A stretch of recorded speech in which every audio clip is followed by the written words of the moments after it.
America's Secret Destiny, presenting the evidence that America was set upon a secret course by this nation's founding fathers. A presentation of Publius Productions,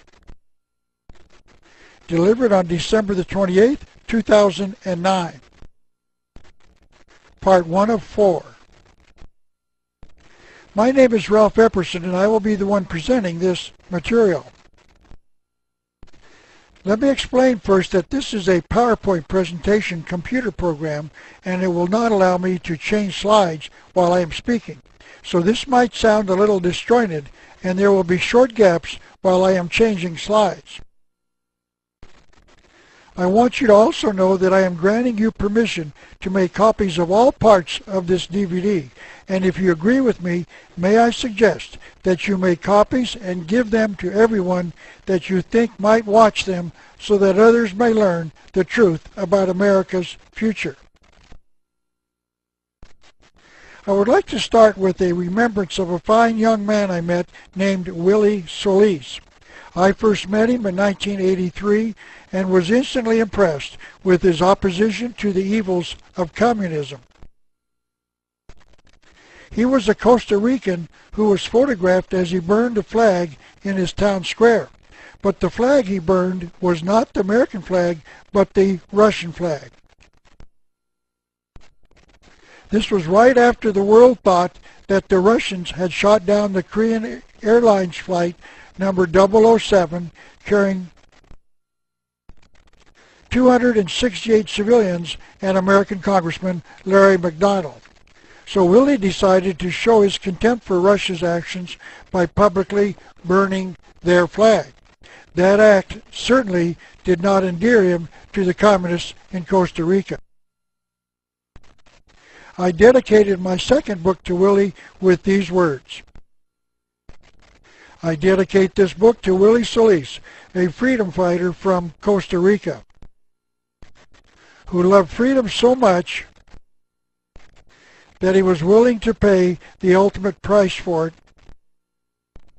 And he did. He was murdered by the communists. Willie Solis, 1962 to 1984, we miss you.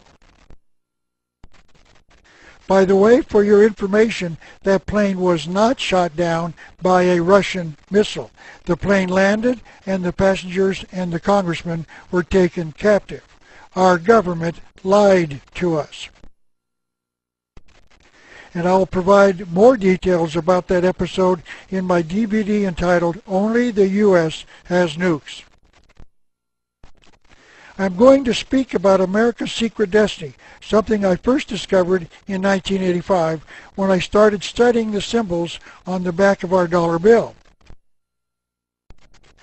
I would dare say that this speech will not be very pleasant to hear, because what I have found is very disturbing, because I have uncovered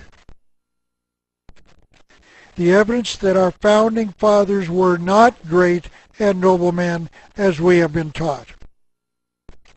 And when I first found this, I questioned my research because I had a great deal of difficulty in accepting this premise.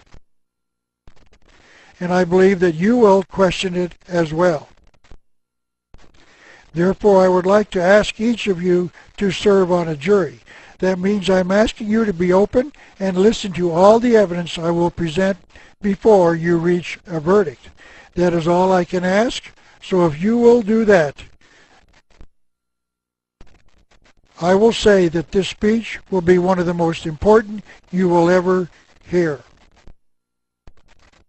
I wrote a booklet entitled America's Secret Destiny in 1995, based upon 34 years of research. And in that booklet I discussed the evidence that I had found that our founding fathers dedicated this nation to a secret destiny in at least 1782 in a thing that they called the New World Order.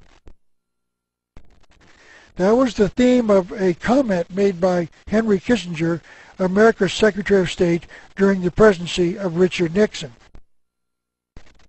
He was quoted as saying that America is uniquely endowed to play a creative and decisive role in the new order which is taking form around us. So Mr. Kissinger was saying that America would lead the world into this thing called the New World Order, and he said this in 1975. And according to the Birmingham News, it wasn't until the night of September the 11th, 1990, that President George Bush, the father, addressed the nation and claimed that the Gulf War had forged a new world order. He said something to the effect that the Persian Gulf crisis would lead to a new world order, but he failed to explain what he meant by those words. By the way, notice that this speech was delivered on September the 11th, the date of the World Trade Center attack on 9/11. I'm certain it is just another coincidence.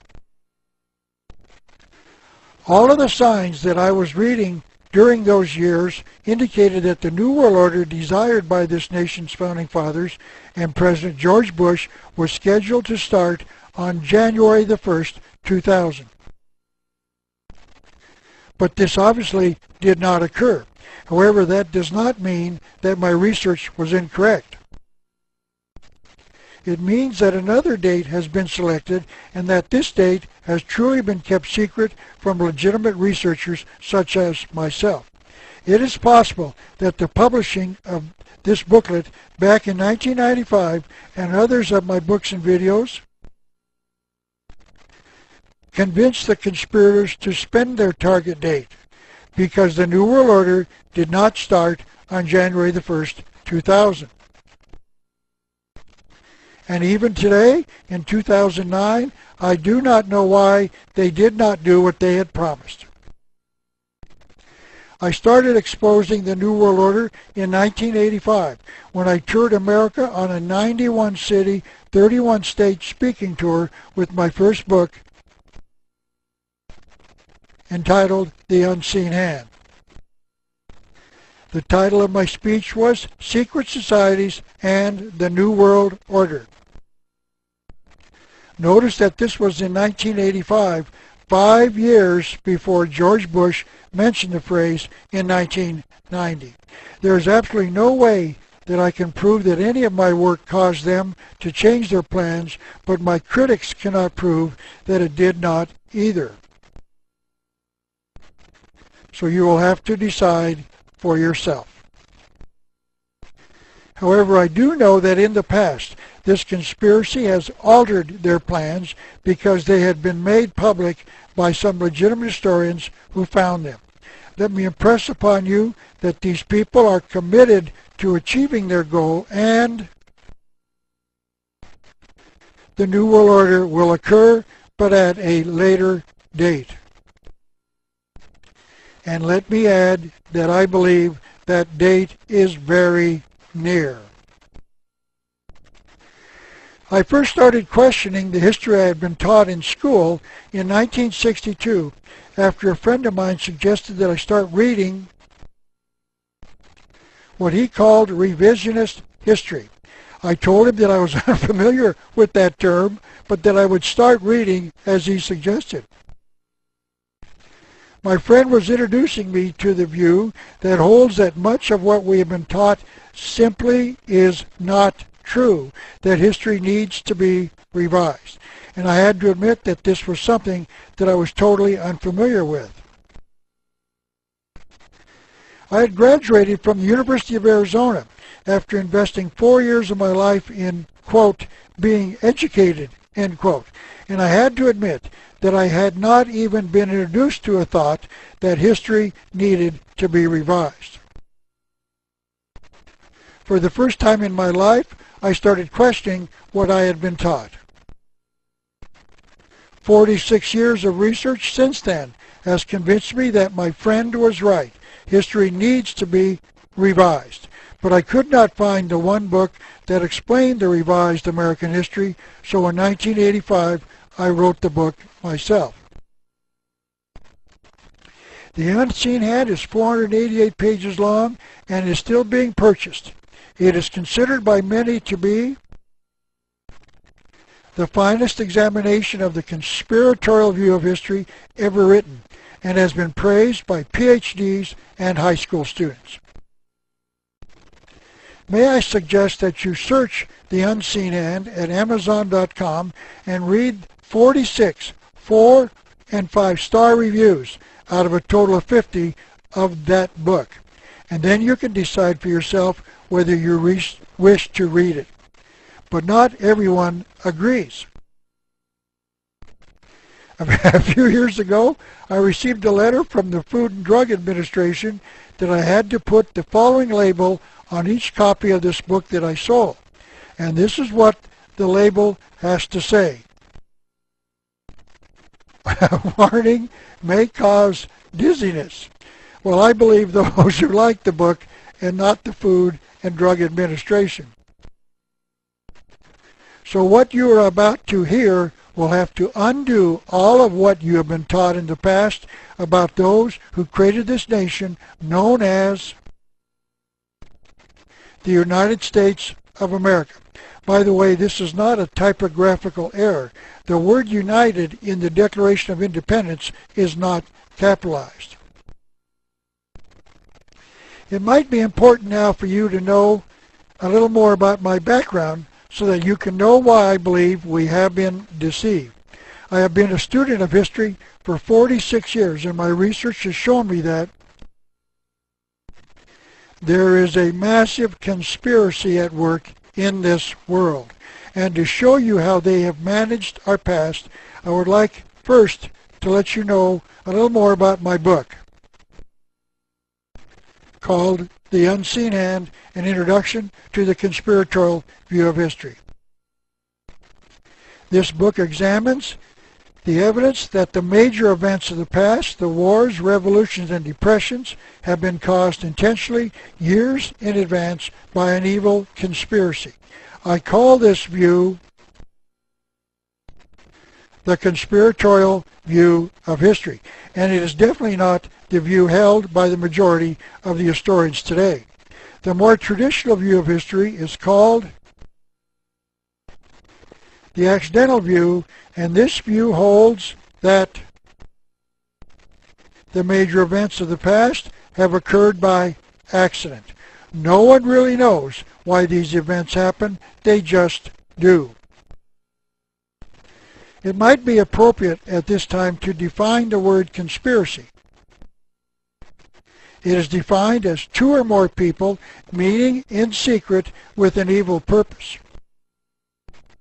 And to show you that this conspiracy is real, I would like to discuss the testimony of a former president of the United States, Bill Clinton. I want you to know that this president told us on a live national broadcast in 1992 that there was a conspiracy and that he had been elected president because he was a supporter of it. And to start the discussion, I would like to show you a book that the former president, Vice President Al Gore, wrote in 1992, entitled Putting People First. And on page 217 of this book, Bill Clinton provided us with the transcript of his acceptance speech he delivered on July the 16th, 1992, when he accepted the nomination of his party as President of the United States. And on page 231, this is what he said. As a teenager, I heard John Kennedy's summons to citizenship. And then, as a student at Georgetown University, I heard that call clarified by a professor I had named Carol Quigley.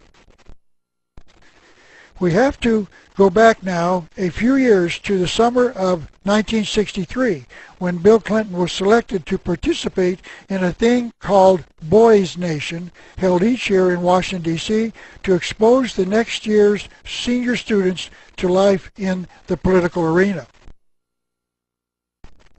This is a picture of young Bill Clinton shaking the hand of President John Kennedy in the Rose Garden of the White House. This picture had to be taken during the summer of 1963 because, as you know, President Kennedy was assassinated in November of that year. As you know, Bill Clinton was elected President of the United States in 1992. And to acknowledge the defeat of George Bush, Time magazine named Bill Clinton Man of the Year in January of 1993. By the way, please notice what Time did when they placed Bill Clinton's picture in front of the letter M in the word Time. They strategically placed his head in such a way as to show the two lines of the letter M as being horns on top of his head. Were they trying to tell us something? But in truth, Time magazine should have named these two men as Men of the Year, President John Kennedy and Professor Carroll Quigley, the two men who made Bill Clinton President of the United States. Just so you know, I would like to apologize to Time magazine. I took one of their covers and cut out its picture and made this cover myself. I don't want to get sued for claiming they made a cover when they didn't. Let me now discuss how these two men made Bill Clinton President of the United States.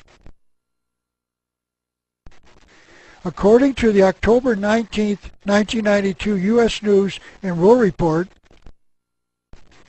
Bill Clinton graduated from Hot Springs High School in 1964. He then went to Georgetown University later that year. If he completed his studies in 4 years, he would have graduated in 1968. Let me show you what Dr. Quigley taught young Bill Clinton while he was at Georgetown. Dr. Quigley wrote the book entitled Tragedy and Hope in 1966 when Bill Clinton was a student there. This is a poor quality photocopy of the Georgetown Alumnus magazine for the winter of 1993, meaning 25 years after Bill Clinton graduated. It says that the book entitled Tragedy and Hope was required reading for Dr. Quigley's course. That means that Bill Clinton read this book while he was at Georgetown, and we can now read what Bill read. The inside dust cover says that Dr. Quigley was the professor of history at the Foreign Service School at Georgetown University, and that he formerly taught at Princeton and Harvard. He received his PhD from Harvard as well. So Dr. Quigley is what you would call a liberal establishment professor. Now let's see what Dr. Quigley taught young Bill Clinton. This is taken from page 950 of Tragedy and Hope. There does exist and has existed for a generation, meaning back to around 1920, an international Anglophile network which operates, by the way, the word Anglophile means primarily English. To some extent, in the way the radical right believes the Communist Act. In fact, this network, which we may identify as the Round Table groups, has no aversion to cooperating with the Communists or any other group, and frequently does so. I know of the operations of this network because I studied it for 20 years, meaning back to just after World War II, and was permitted for 2 years in the early 1960s to examine its papers and secret records. And listen now to this incredible confession. I have no aversion to it or most of its instruments, but in general, my chief difference of opinion is that it wishes to remain unknown. And I believe its role in history is significant enough to be known.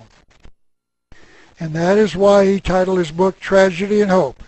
This network has brought the world immense tragedy, but that they are the hope of the world. This is an absolutely staggering statement because this conspiracy planned World War II, which started in 1941, but planned it as early as 1920. And that war murdered 53 million people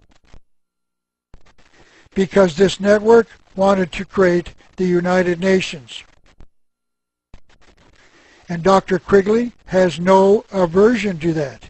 And notice that if Bill Clinton did not rebuke the views of Dr. Quigley, as he did not, that means that Bill Clinton also has no aversion to the murder of 53 million people to give the people of the world the United Nations.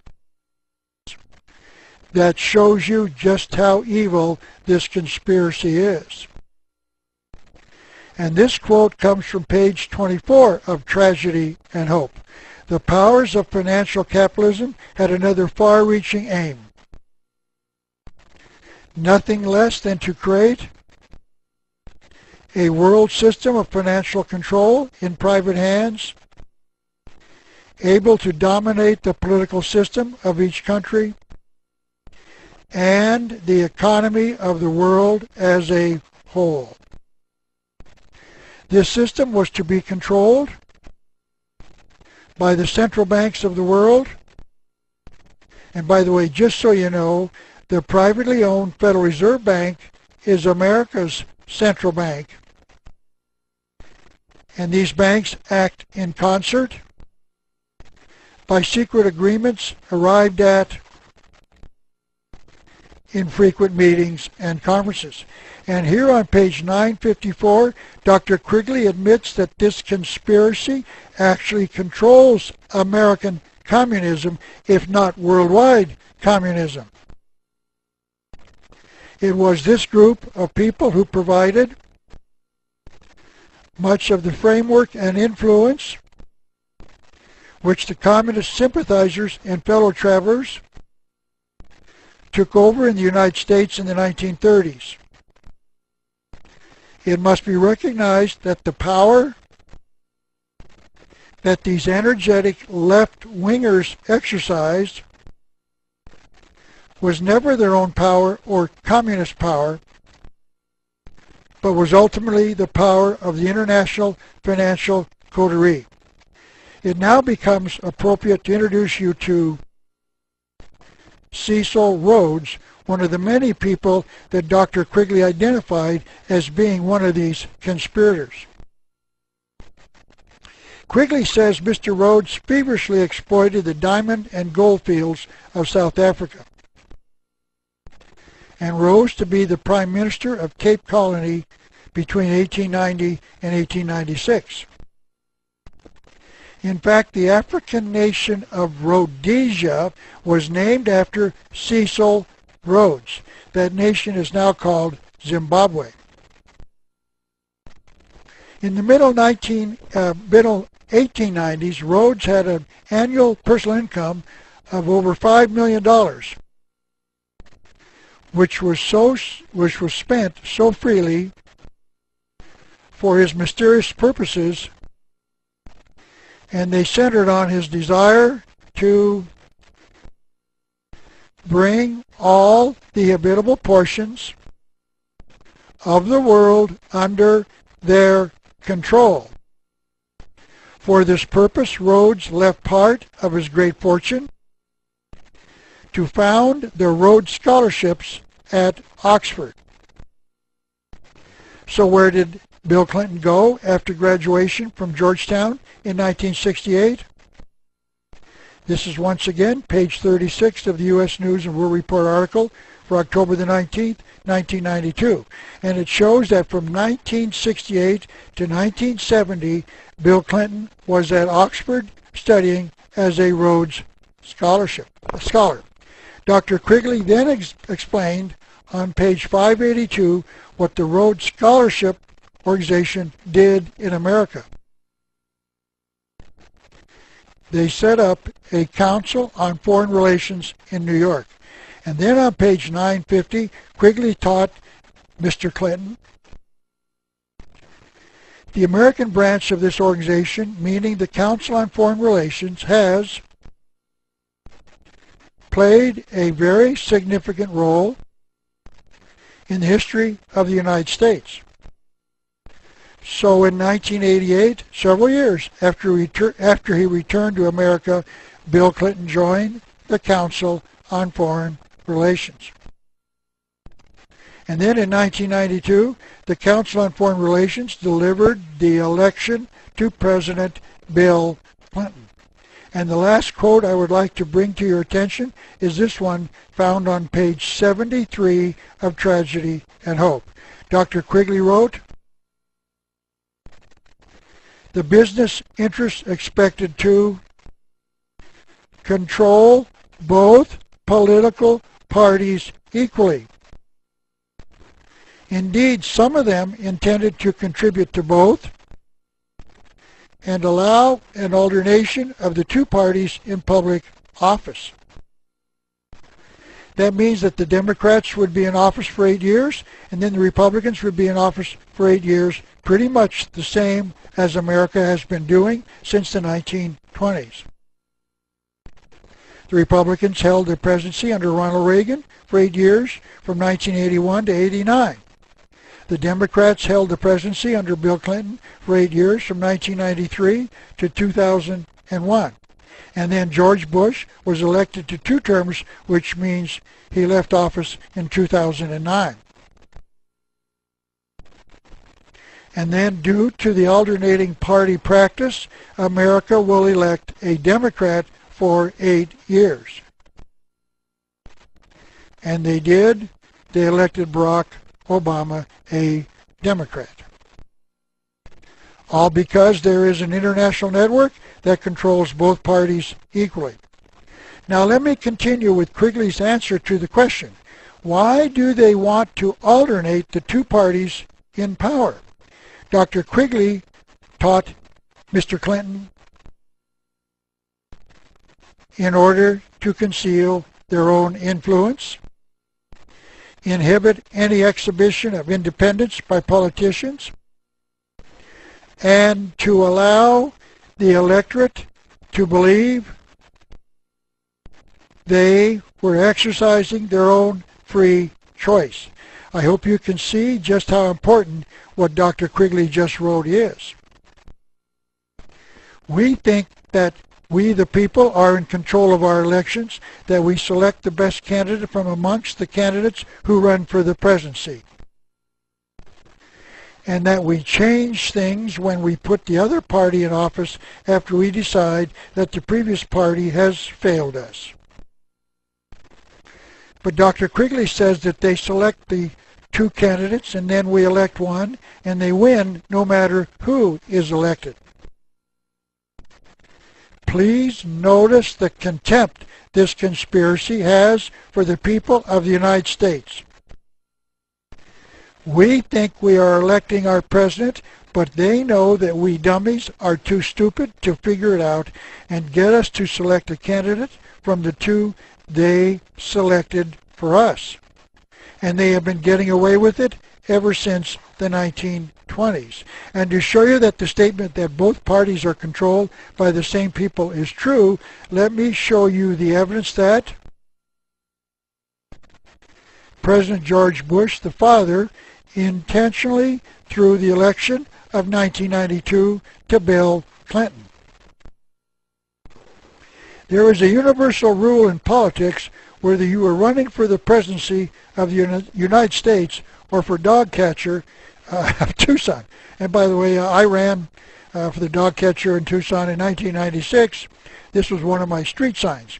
Unfortunately, I didn't win, but I don't think it was my campaign slogan of vote early and often that had anything to do with it. But let me get back to what I was saying. There is a universal rule in national, state, and local politics, and that is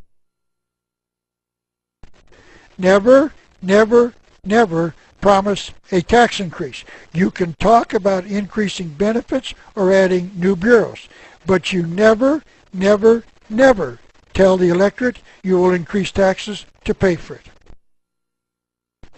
because if you do, you will most certainly lose the election.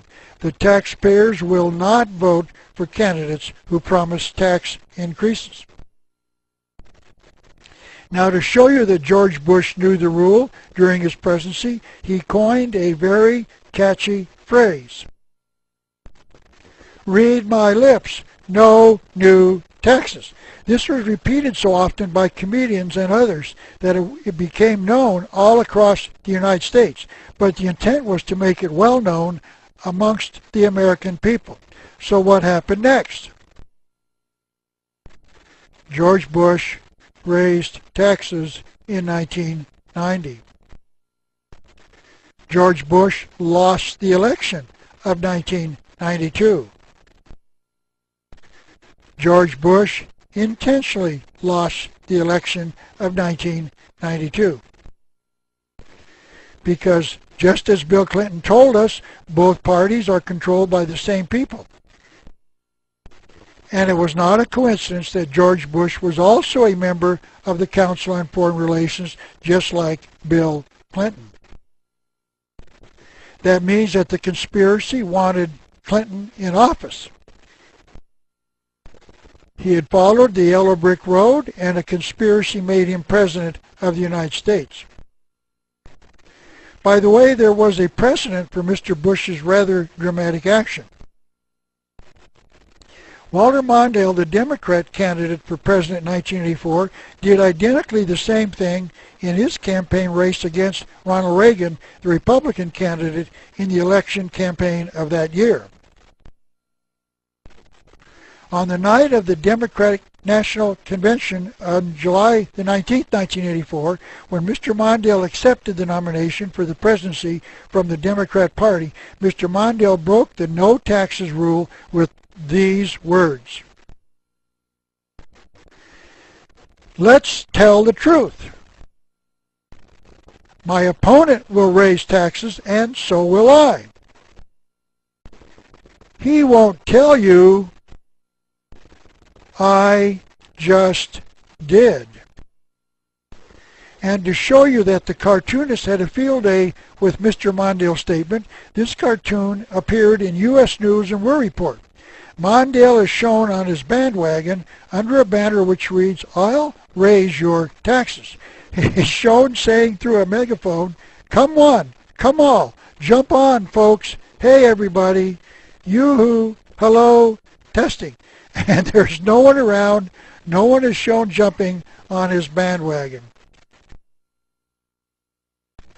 And the second cartoon shows Mondale holding up what appears to be a post-election Chicago Daily Tribune newspaper with the headline reading, Mondale defeats Mondale, apparently referring to his Democratic convention speech in which he promised a tax increase.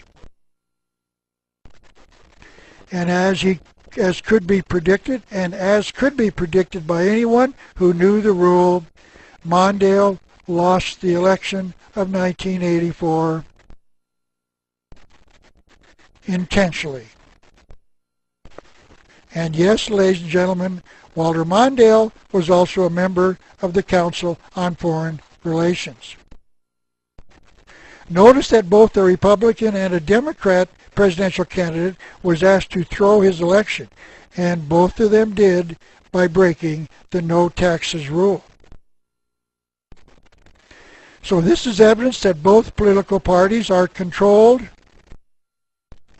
by the same people. That means that the conspiracy wanted Ronald Reagan and Bill Clinton in office. So there you have it. Clinton's conspiracy is real. President Bill Clinton is a member of the vast left-wing conspiracy he told us with his own mouth. Now let me return to the discussion of President Bill Clinton's teacher and mentor, Dr. Carroll Quigley. To Dr. Quigley's credit, he did experience a slight change of heart about his support of this conspiracy. 4 years after his death in 1977, Quigley's new book was published. It was entitled The Anglo-American Establishment. First of all, please notice that the flag of the United States shown on the dust cover of the book is upside down. This is a universal distress sign that a nation is in trouble. So the implication of the publishers is that the United States was in trouble, apparently because of this international network. And this is part of the evidence that Dr. Quigley had some reservations with what he had discovered about the power of this network. The paragraph underneath his picture on the back cover of the book says these are the words of Professor Quigley before he passed away. No country that values its safety should allow what this network accomplished. That a small number of men would be able to wield such power in administration and politics should be given almost complete control over the publication of documents relating to their actions, should be able to exercise such influence over the avenues of information that create public opinion, and should be able to monopolize so completely the writing and the teaching of the history of their own period. Welcome aboard, Dr. Quigley. You are on the right track. However, he went on. It is not easy for an outsider to write the history of a secret group of this kind, but it should be done. For this group is one of the most important historical facts of the 20th century. But agreeing with this group on goals, I cannot agree with them on methods. In this group were persons whose lives have been a disaster to our way of life. Unfortunately, their influence has been strong, and thus ends the story of Dr. Carroll Quigley. However, let me make this observation. If Dr. Quigley was alive today and I could talk to him, I would say this. If only you had said this before this international network you so strongly supported and had no aversion to murdered 53 million people in World War II, they might still be alive today. But I must be fair to Dr. Quigley. At least he figured it out and tried to correct his early support of this international network. He deserves the praise of freedom-loving people all over the world. But his attempt to clear the air poses a real problem for Bill Clinton. He also said that he had no aversion to this conspiracy. And while Dr. Quigley finally objected to its evil methods of wars, depressions, and revolutions, during Clinton's entire 8-year administration, he did not renounce the methods of this network.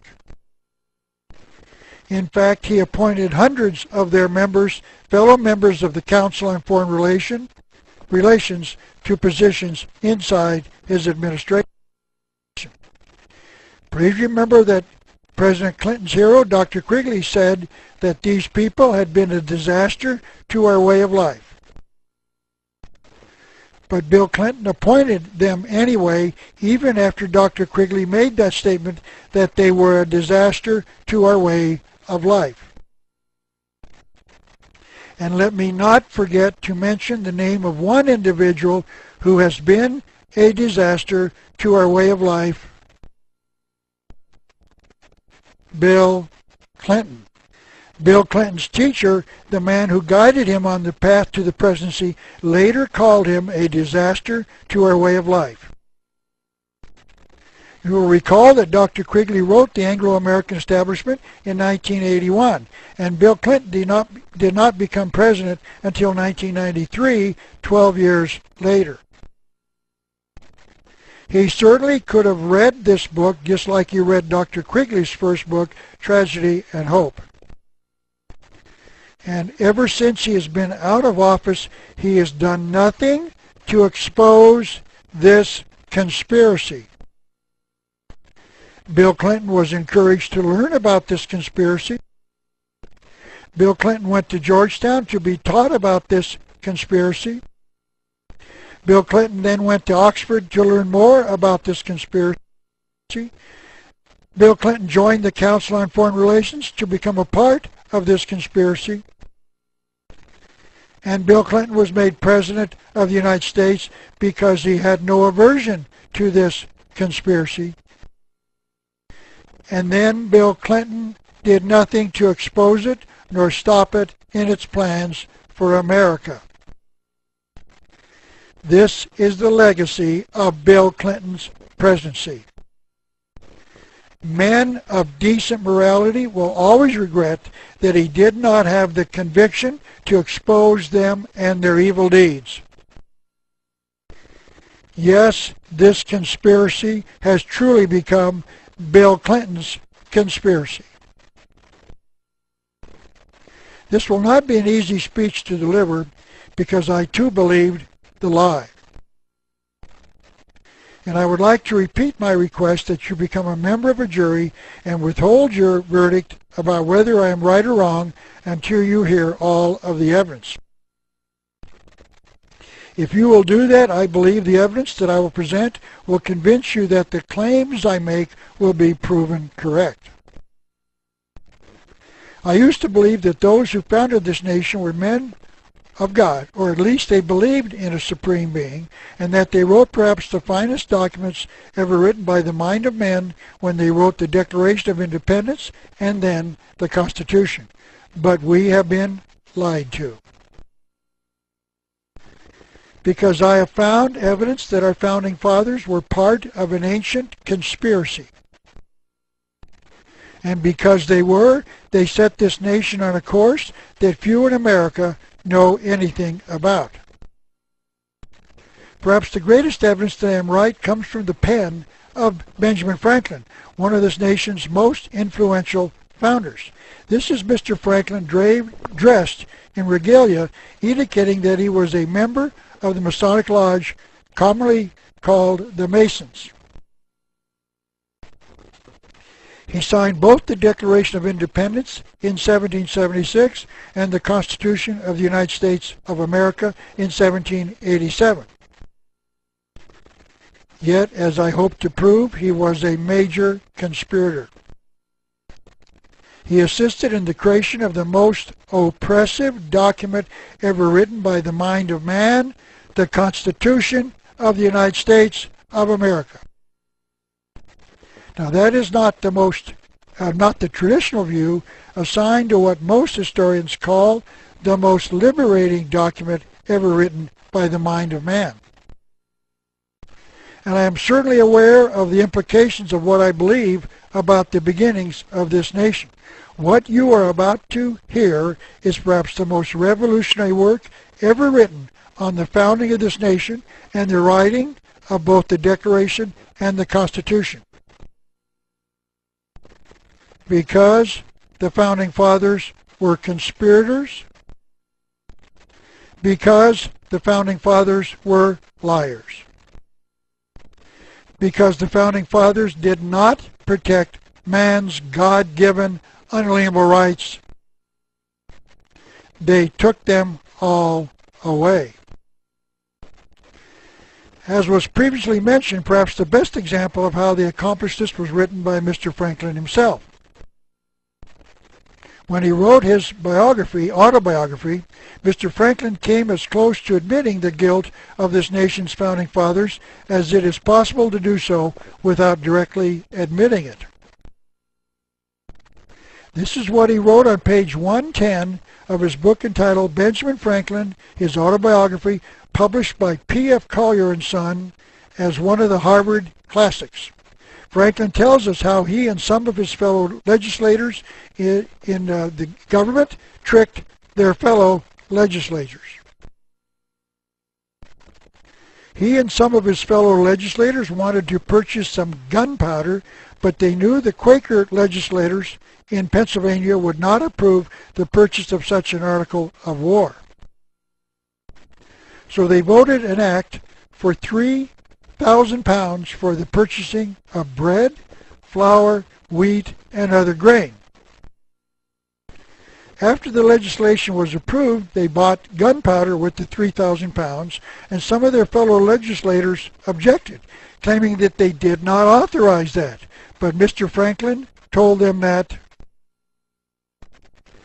gunpowder was indeed another grain, and indeed gunpowder is a grain.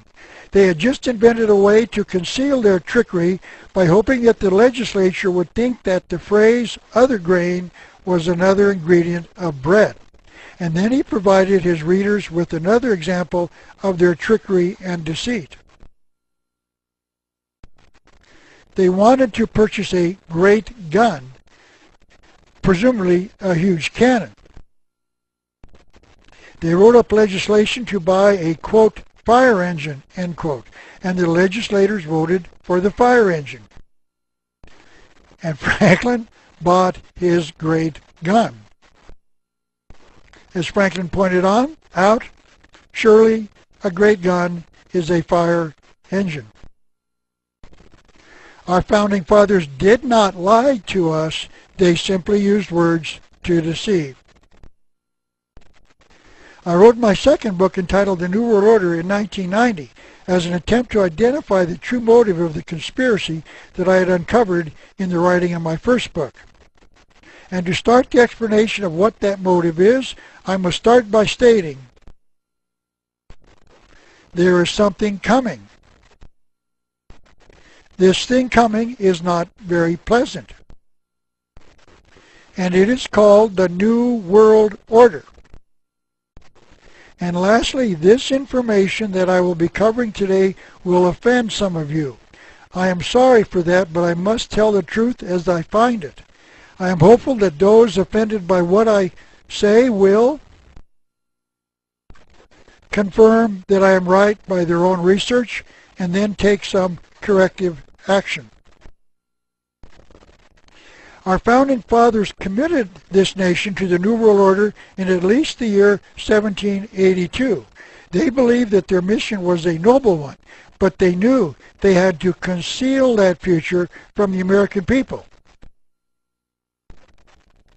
So they used words to deceive, just as Mr. Franklin admitted in his autobiography. They certainly knew that their ultimate desire, the New World Order, would be very unpleasant to the American people if they knew about the system they were going to give them, and that the people would not allow them to change it. And to show you an example that will show you how they deceive us, let me show you a drawing that appeared in a book entitled A Bridge to Light by 33rd degree Mason Rex Hutchins. By the way, the 33rd degree of the Masons is the highest degree attainable, and it appears as if the 33rd degree of Freemasonry runs the Masons worldwide. And this book was published by the Masons themselves, so it is official. This is the first page of this book showing the reader that this book has been published by the Supreme Council of the 33rd degree of the Masonic Lodge. Mr. Hutchins reproduced this drawing showing two men, one on top and the other reversed from it on the bottom, and he called it An Aged Man and His Reflection. The word reflection is defined as a mirror image but upside down. That means that both of these drawings should be the same except one is reversed. So now let's look at this drawing again. Notice that the two drawings are not of the same man. All of the items on the top drawing change in the drawing of the bottom figure. For instance, the man's black shirt changes to white in the bottom drawing, the banner around his neck changes from white to black, and the words are different. So Mr. Hutchins is wrong when he says that it is a drawing of an aged man and his reflection, because many of the things in the top drawing change in the bottom drawing. If the drawing were that of a man and his reflection, the bottom figure would be a mirror image of the drawing of the top. This is that drawing on the top, and notice that the aged man has been drawn wearing what appears to be a crown with a cross on top. I believe that the crown represents government and the cross represents Christianity, the teaching on how to form that government. So this drawing represents the merger of government and religion, meaning government based upon the morality taught by Christianity, symbolized by the cross. Now let's look at, quote, the man's reflection, end quote. Now this doesn't look like a man to me, it looks like a demon. And notice that the demon is still wearing a crown, but the cross has been removed. That means that the man represents a government without the teachings of Christianity. That means that the Masons are advocating a new world order, because the new world order is a new civilization for the people of the world without the moral teachings of God. So this drawing is intended to show you the future, a government run by a demon without the teachings of Christianity. Now let me show you the involvement of the Masons in the creation of the United States. This is Henry C. Clausen, one of the past sovereign grand commanders of the Masons, meaning he was the national president for their fraternity. He was the author of a book entitled Masons Who Have Shaped Our Nation, published in 1976 by the Supreme Council of the 33rd Degree in Washington, D.C. He wrote that 23 of the 39 signers of the Constitution were members of the Lodge, and of course 23 of the 39 signers of the Constitution would be a clear majority. I have seen various estimates about the number of the signers of the Declaration of Independence who were Masons, one of which held that as many as 52 of the 56 signers were members. The Masons officially say, however, that only 9 of the signers have been cited as being members of the Masons. The reason that no one knows for certain is that many Masonic records were destroyed in the Revolutionary War of 1776. But 23 of the 39 signers were members of the Masons, which means that they were clearly the majority of the body that wrote the Constitution. So whatever they wanted, they had the authority to obtain. This is Manly P. Hall, another 33rd degree Mason, who is perhaps the greatest Masonic writer of all time. He wrote a book that was published in 1944 entitled The Secret Destiny of America, in which he discussed this nation's future. He wrote this: there exists in the world today,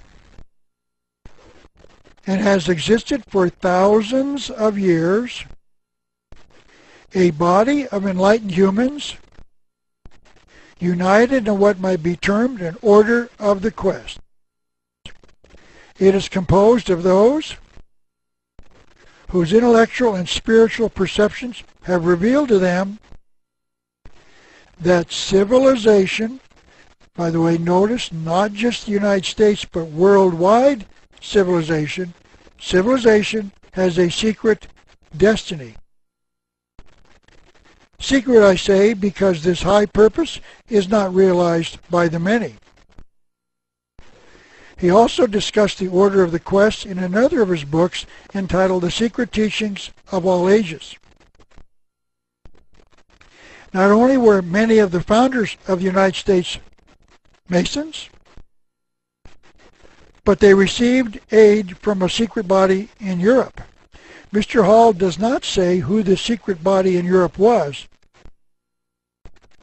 but it appears to have been the Illuminati formed in 1776 in Bavaria, now part of Germany, about the same time that the founders of this nation were creating the United States. He continued, which helped them to establish this country for a particular purpose known only to the initiated few. So America had a particular purpose, a secret destiny, known only to the Illuminati, the Masons, and the Order of the Quest. Mr. Hall further told us who at least some of the group known as the Order of the, or at least one of the group known as the Order of the Quest was. He wrote this on page 134 of his book entitled The Secret Destiny of America. Benjamin Franklin spoke for the Order of the Quest, and most of the men who worked with him were also members. So the Order of the Quest, the Illuminati, and the Masons created this nation with a secret destiny not to be known to the average American. And then Mr. Hall tells his readers where the evidence of this conspiracy can be found. These are the two sides of the Great Seal of the United States, and both have been reprinted on the back of every American dollar bill. Nearly all governments' seals have only one side. If the American seal has two, one side has no direct purpose. So it must have a hidden purpose, and Mr. Hall tells us that it does on page 181 of his book entitled The Secret Destiny of America, and in additional writings of his. There is only one possible origin for these symbols, and that is the secret societies which came to this country 150 years before the American Revolution. The Revolutionary War started in 1776, so 150 years prior to that year would be 1626, about the time the Pilgrims and the Puritans came to America. So Mr. Hall is saying that at about the same time the first settlers were coming to America, another group came who intended to set this nation up with a secret purpose in mind. He continued, the Great Seal was directly inspired by the Order of the Quest, and it set forth the purpose for this nation. And he added these comments in another part of the book. If the design on the eagle side is stamped with the signature of the Order of the Quest, the design on the pyramid side is even more definitely related to the old mysteries. What he was saying was that these symbols on our dollar bill are related to the ancient mystery worship of what he just called the ancient mystery religion. This is the reverse side of the Great Seal again. Notice that the eye is above the pyramid and not on it. In other words, the work of creating the New World Order is not done as yet. The Great Seal was created in 1782 and will not be completed until the eye finally seats itself upon the top of the pyramid. And there will be no world order, there will be no New World Order until the eye symbolically lands on top of the pyramid. And 46 years of research indicated that that date of that event was known to our founding fathers as January the 1st, 2000 AD. And as I said at the beginning, I cannot explain why it did not happen, and these conspirators had planned it for over 6,000 years. I believe that that means that those who designed the Great Seal in 1782 knew what they were doing.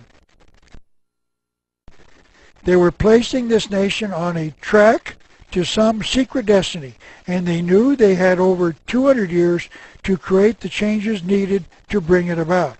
They knew what that the American people would never approve of their secret destiny, and that was why they kept it secret and concealed it in symbols in the Great Seal of the United States. These men had an evil purpose. They made their plans in secret, and there were two or more involved.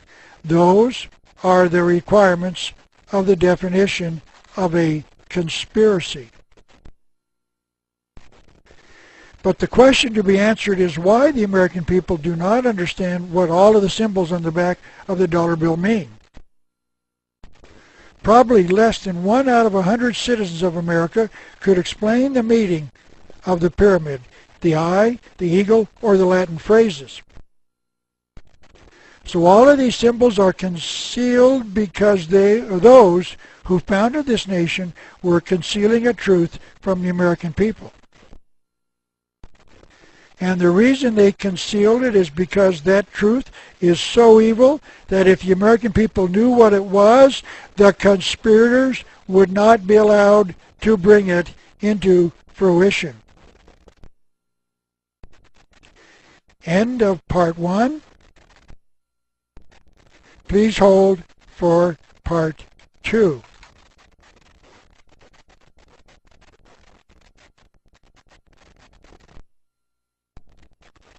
Part 2 of 4. Now let me examine the symbols in the Great Seal of the United States. First then, it becomes important to define the Latin phrases shown on the reverse side. The phrase annuit coeptus means announcing, coeptus means the conception of or the birth of.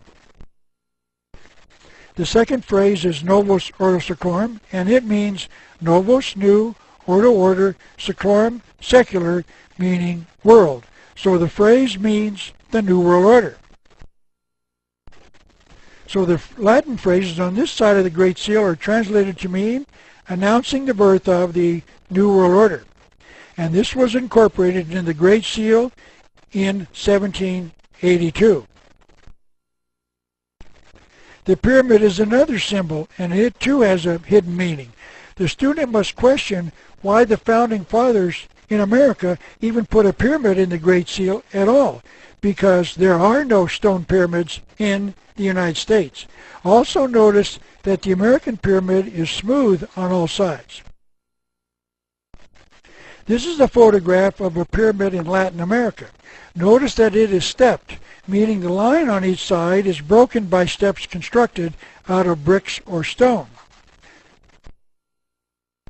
But notice one thing. Twice each year, the sun rises in such a way as to shine only on the wall on one side of the stairway, revealing a snake of 6 segments, with the 7th being its head, coming down to earth from the top of the pyramid.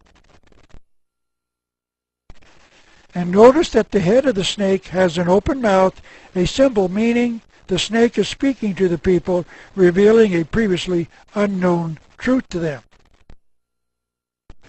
This is a book entitled Mysteries of the Mexican Pyramids, written by Peter Tompkins. And this is a close-up of the snake's head on the ground in front of another of the stone pyramids. Notice once again that its mouth is open. It would seem that the pyramid builders in Mexico believed that their god, the serpent, lived in the house on top of the pyramid and came to visit Earth twice a year to speak to them. Now these are the 3 most photographed pyramids in Egypt, and even though they appear to be stepped, they were constructed with smooth sides, and many of these smooth stones were removed during the early years for construction of the city of Cairo. You can still see some of the facing stones on the top of the pyramid in the center. So there must be, and is, another reason for the Founding Fathers to place a drawing of a pyramid in the Great Seal. Manly P. Hall discussed the pyramid in the Great Seal as being a model of the Great Pyramid of Giza near Cairo, Egypt. He wrote this on page 178 of his book entitled The Secret Destiny of America. Here, on the reverse side, is represented the Great Pyramid of Giza. This is perhaps the one that is featured the most of all of the pyramids in Egypt. It is the one with the secret passageways inside that lead to what Egyptologists call the King's Chamber, the Queen's Chamber, and a room beneath the ground level underneath the pyramid called the subterranean chamber or room. It is commonly believed that the pyramid was built as a tomb for the pharaoh Khufu and his wife, but Mr. Hall believes that this belief is not correct. He wrote in the Secret Teachings of All Ages, the theory advanced by Herodotus, the father of history, and was born in approximately 485 BC and died in approximately 425 BC, and now generally accepted that the pyramid was the tomb of the pharaoh, cannot be substantiated. He then wrote about why he believed the pyramid was constructed. Hall wrote, the pyramid and the all-seeing eye represent the universal house. Notice that he said the pyramid was a house, meaning it is a place for a god to reside. Continuing, he went on, surmounted by the radiant emblem of the great architect of the universe, meaning the eye inside the triangle. So Mr. Hall is informing his readers that the pyramid was not built as a tomb, but was constructed as a house for a god to live in. And he named that god as being the great architect of the universe. I will discuss the identity of that god a little later. This is Albert Pike, the leader of the worldwide Masonic movement from 1859 to 1891, perhaps the greatest Mason of all time. He added one more piece of the puzzle when he told his readers in his book entitled Morals and Dogma that there was another important understanding of the pyramid. This book was published in 1871 by the Masons and is probably the most important book they've ever published. He wrote this on page 460 of that book. The pyramid was erected in honor of the sun. So Mr. Pike was stating that the pyramid had some connection with a worship of the sun as a god. And Mr. Hall added another ingredient to the puzzle. He said the pyramid was used to initiate men into a worship of this hidden sun god. He wrote this. The initiation took place in one of the subterranean halls of the Great Pyramid of Egypt. Through the majestic passageways and chambers of the Great Pyramid, past the illumined of antiquity, meaning those illuminated by the initiation. They entered its portals as men.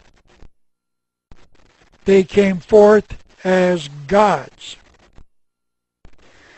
Now, I would like to suspend the discussion of the Great Seal of the United States for a related subject, one that I believe I was the first historian to publish on. This discussion is extremely relevant to the general subject of America's secret destiny, as I am hoping you will see.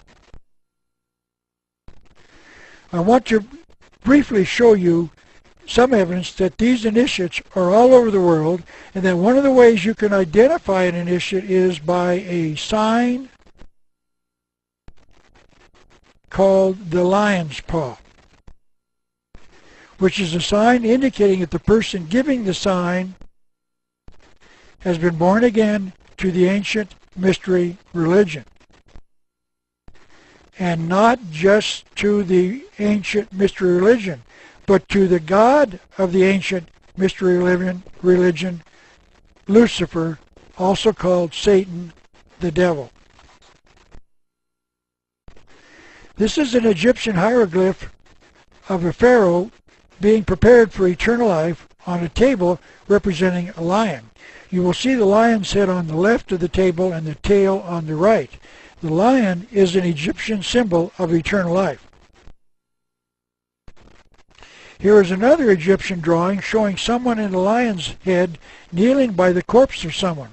I presume the X on his chest means the individual is dead.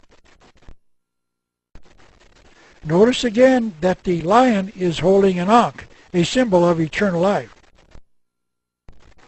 This is the drawing that Mr. Hall said showed a, quote, lion's paw in the Pyramid Mysteries. This drawing was put into his book entitled The Lost Keys of Freemasonry. It shows the man being raised by the lion's paw. This drawing shows that in his case, the man, not the lion, is the ankh. In his case, he's got it in his hand rather, meaning that he's being raised up into eternal life through the lion's paw. In other words, of the Masons, they say that the ceremony raises up the initiate to the ancient mystery religion, meaning he has, quote, been born again, end quote, to the God of the ancient mystery religion.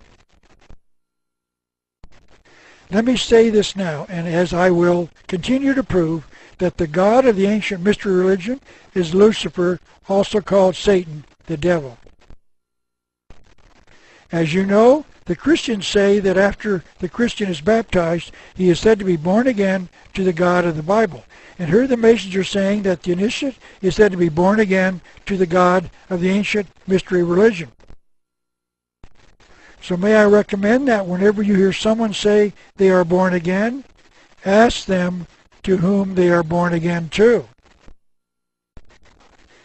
As we just saw, it is possible to be born again to Lucifer or to be born again to Jesus. This is the statue of Khufu, also called Cheops, the Greek name for Khufu, the builder of the Great Pyramid. This is the earliest use of the symbol that I have found. Notice the position of Khufu's right hand.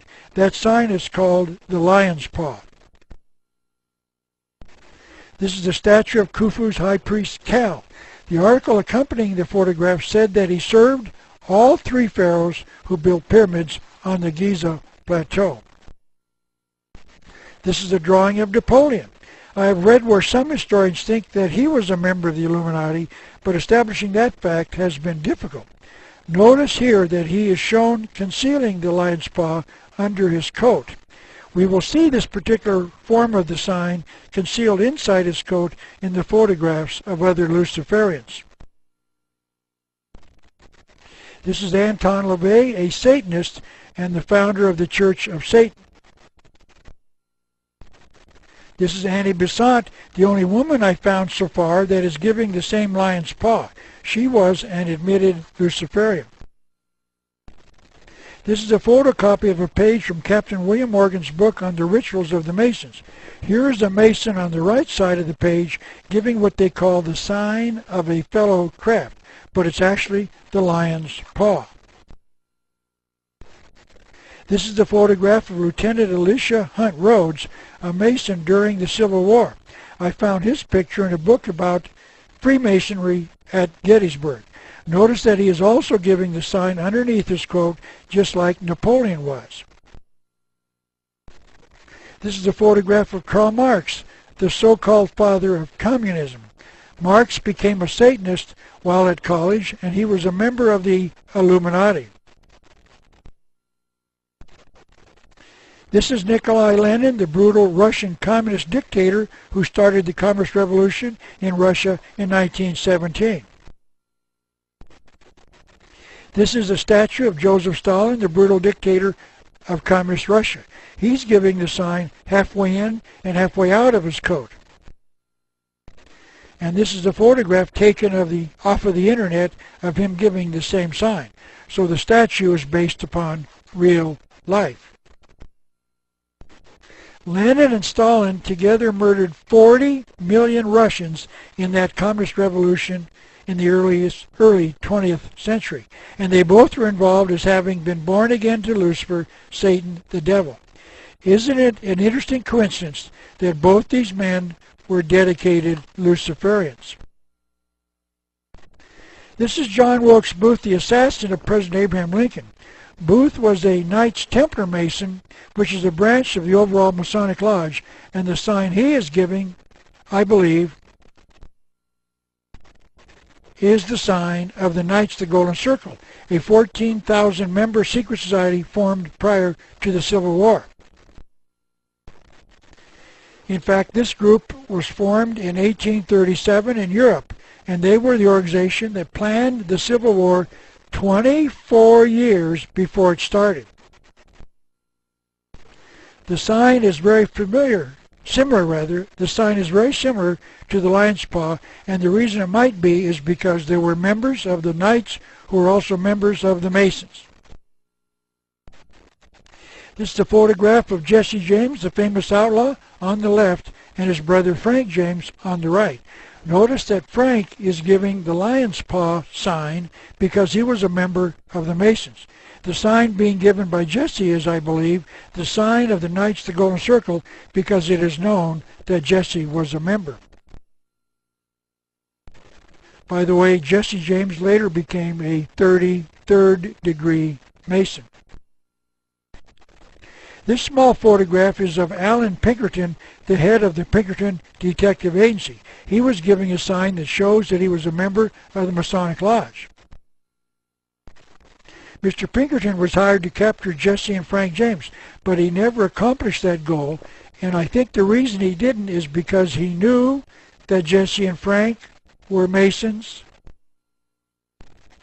and Masons take an oath to protect their brothers. This is Bloody Bill Anderson, a lieutenant in Quantrell's Raiders during the Civil War. He's giving a sign showing that he was a member of the Knights of the Golden Circle. This man led murders into attacking individuals and families during the Civil War. It has been claimed that Jesse James rode with him during that time. And I would suggest that this is where Jesse learned about the Knights of the Golden Circle. He must have learned about the Masons from his brother Frank, who was already a member by the time of the Civil War. This is Salmon P. Chase, the Secretary of the Treasury in President Lincoln's cabinet and a member of the Masons. He is the individual after whom the Chase Manhattan Banks are named. Many believe that the Chase Manhattan Banks are owned in Maine by the Rockefeller family, and they have been supporters of the Illuminati conspiracy for generations. I have two more to show you, and they are real eye-openers. So get ready, because I believe that you will find these two pictures to be very disturbing. This is the February 17, 1986 cover of Time magazine, and as you can see, it shows a picture of the television evangelist Pat Robertson clearly giving the lion's paw sign on his chest. I want you to particularly notice the grin on Mr. Robertson's face. It appears to be the smile of someone who knows a secret and knows that he cannot tell us. And now we know what that secret is. If Pat knew what this sign meant, he is a Luciferian, not a Christian. And the reason he is grinning could be that he knows what he is doing and that we do not know. And on the chance that you find that a little harsh, ask yourself why he was photographed giving this particular sign. Let us presume for a moment that he was asked by the photographer to assume this particular pose and didn't know what the sign meant. How many photographs in the world do you think show someone giving this particular pose? I have been looking for pictures of this sign for probably 20 years, and I have found but maybe 25 of them. One would presume that Mr. Robertson would have asked the photographer why he wanted him to stand this way. It is further presumed that most people being asked to pose this way would not do so, simply because they did not understand what it represented. It certainly isn't a normal way to stand, whether for a photograph or not. So what was the reason that Pat agreed to stand this way? I do not know, except I suspect that it was his way of telling those in the world who saw the photograph and knew what the sign meant that he was one of them, a Luciferian. It might be remembered that Pat was running for the presidency of the United States in 1986, and this was his way of informing others that he was under their control because he was one of them. This is the only thing that makes sense. A Christian minister, Dr. David Weber, who ran the Southwest Radio Church, was a fellow member of a group of Christians who broadcast radio and television programs on America's airwaves. He reported on his radio program that he took this Time magazine cover Pat giving the sign and asked him directly why he was photographed that way. And according to Dr. Weber, Pat responded, "I fell off my horse and injured my arm." If you believe that, I will sell you my shares in the Brooklyn Bridge. And the final photograph is not a photograph, but a portrait of President George Washington. I must admit that it is a portrait and not a photograph because there were no cameras when Washington lived, so no one can certify that he posed for this portrait. But that statement begs the question. Because this is an official portrait of Washington released by the George Washington Masonic National Memorial Association. This is their building in Washington, D.C. So even if Washington did not pose for this portrait, why would the Masons release it as an official portrait of him? The only explanation that makes sense is that the Masons are using the portrait to inform those who are born again to Lucifer that George Washington was as well. Now I'd like to get back to our study of America's secret destiny. The Masons, the Order of the Quest, and the Illuminati were directly involved in a belief in an ancient mystery religion. Albert Pike wrote on page 624 of his book entitled Morals and Dogma, Masonry is identical with the ancient mysteries, and that is true. The ancient mystery religion is 6,000 years old and is found on every continent, in every culture, and in every religion. So now back to the issue. 23 of the 39 signers of the Constitution were members of the Masonic Lodge, and many, according to Manly P. Hall, were members of the Order of the Quest. Ben Franklin, a Mason and involved in the Order of the Quest, admitted that they used words to deceive. The symbols of the Great Seal of the United States that they designed are concealing hidden truths from the American people, and these were the men who formed the government of the United States. Now let me show you a way you can tell who designed the Great Seal of the United States. This is once again the front side of the seal showing the eagle. Notice that above the head of the eagle is a 6-pointed star made out of 13 5-pointed stars. This is a close-up of that symbol. This 6-pointed star is, of course, the Star of David, a symbol of the Jewish faith, but it is also a Masonic symbol. But the Masons are not a Jewish organization. They are non-denominational in that they allow each member to believe in whatever God he chooses to believe in. And I shall discuss that a little later in this series. And here is some of the evidence that it is a Masonic symbol. This is a photograph of the Prince Hall Grand Lodge of Freemasons in Maryland. And this is a close-up of the building to the right. And you will see 4 of the 8 or 9 6-pointed stars on the top of the building. But the Masons use the symbol as a sign of the Masons, and in all of my research I have never seen an explanation as to why it is one of their symbols. So I can only give you my opinion. The reason seems to be that they do so because of the hidden number 13 in the star itself. This is a drawing of the 6-pointed star, and it has, of course, 6 outer points. And this six-pointed star illustrates the fact that there are a total of 7 shapes in the star, 6 triangles, and the 6-sided hexagon. Obviously, 6 plus 7 totals 13. I have drawn in the 6 lines to make up the 6-pointed star, and you will notice that it is made up of 2 triangles, one pointed down and one pointed up.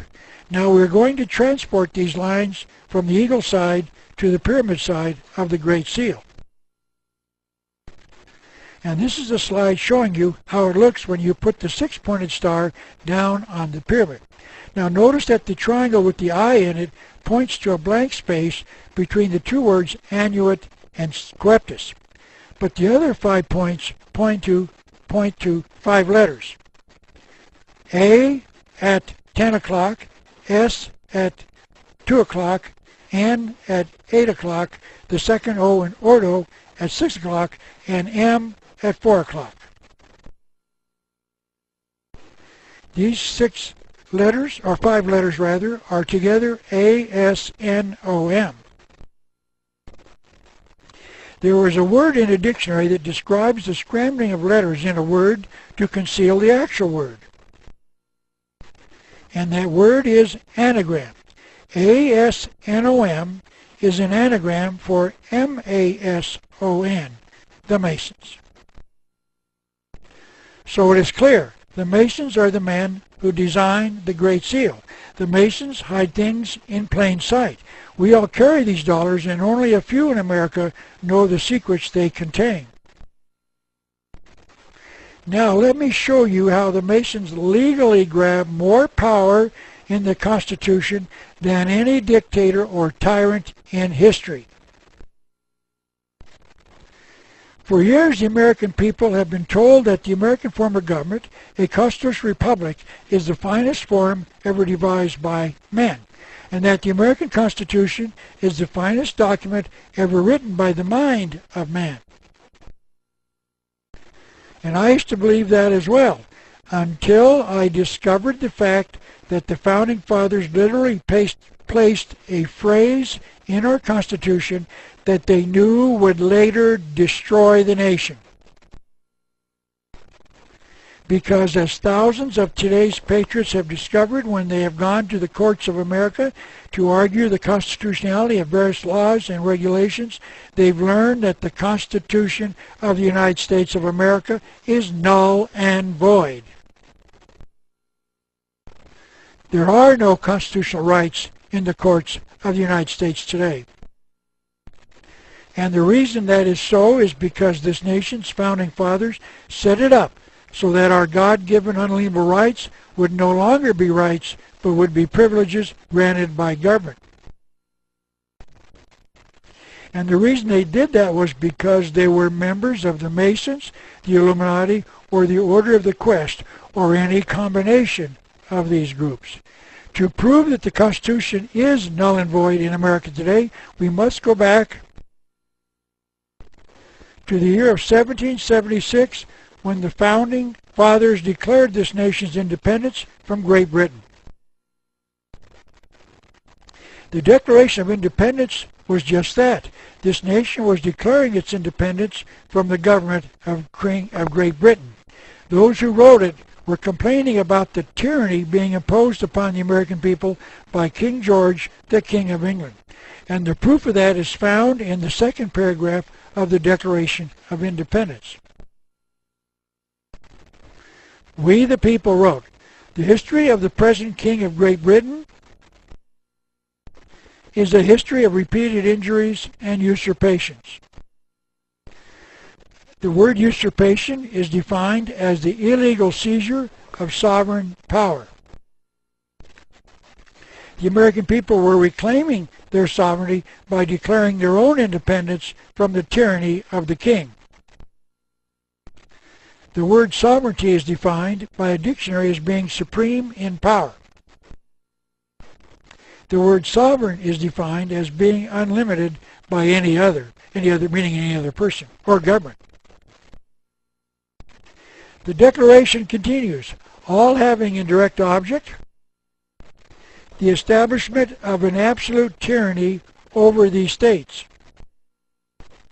To understand what that means, it becomes important to define the word tyranny.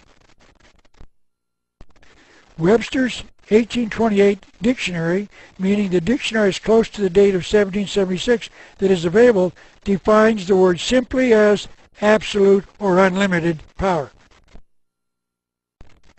So it is fair to conclude that the Founding Fathers felt that King George was creating a tyrannical government in America by stealing the sovereignty of the American people and replacing it with his own.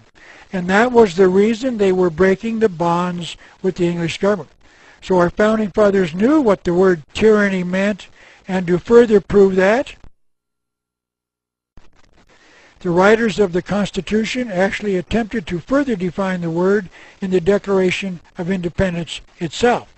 They listed 30 specific evidences in the Declaration of the fact that King George was guilty of creating an oppressive totalitarian government, meaning a tyranny, in the United States. The 22nd of these is the one that clearly addresses the issue. He, meaning King George, has given his assent to the suspending of our own legislatures and declaring themselves invested with power to legislate for us in all cases whatsoever. Power to legislate for us in all cases whatsoever. That is the key phrase in red. Legislate in all cases whatsoever. That is the very definition of tyranny. There are no limits to that grant of power. They were grabbing absolute, dictatorial, tyrannical power. There is no Magna Carta, no Bill of Rights, no Constitution to protect the rights of the people. It is absolute power. The Constitution was issued in 1787, 11 years after the Declaration. The following is from the preamble of the Constitution. We the people, notice the people, do ordain and establish this Constitution for the United States of America. It was here that the crime of our Founding Fathers was first started, because the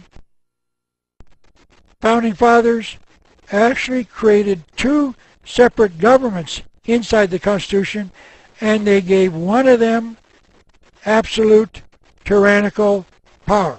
So they had to build a front in order to conceal their crime. Perhaps the best way I can illustrate what they did is to show you a theme park called Old Tucson, located outside of Tucson, Arizona. Here in 1939, in the desert outside of Tucson, the makers of the movie Arizona constructed a movie set out of adobe mud for the movie. It was later transformed into a theme park called Old Tucson. The owners have covered up many of the original mud adobe buildings with wood frame buildings that make the city look as if it had been built in the 1880s. Just as a point of non-important trivia, I've marked the spot with an X where actor and singer Dean Martin stood when he later got hit on the head in one of those John Wayne movies.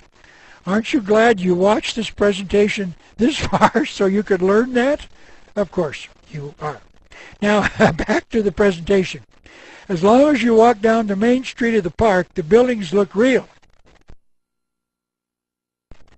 But many of these buildings are nothing more than a front, with no side, floor, or roof, but they give the appearance from the front of being a complete building.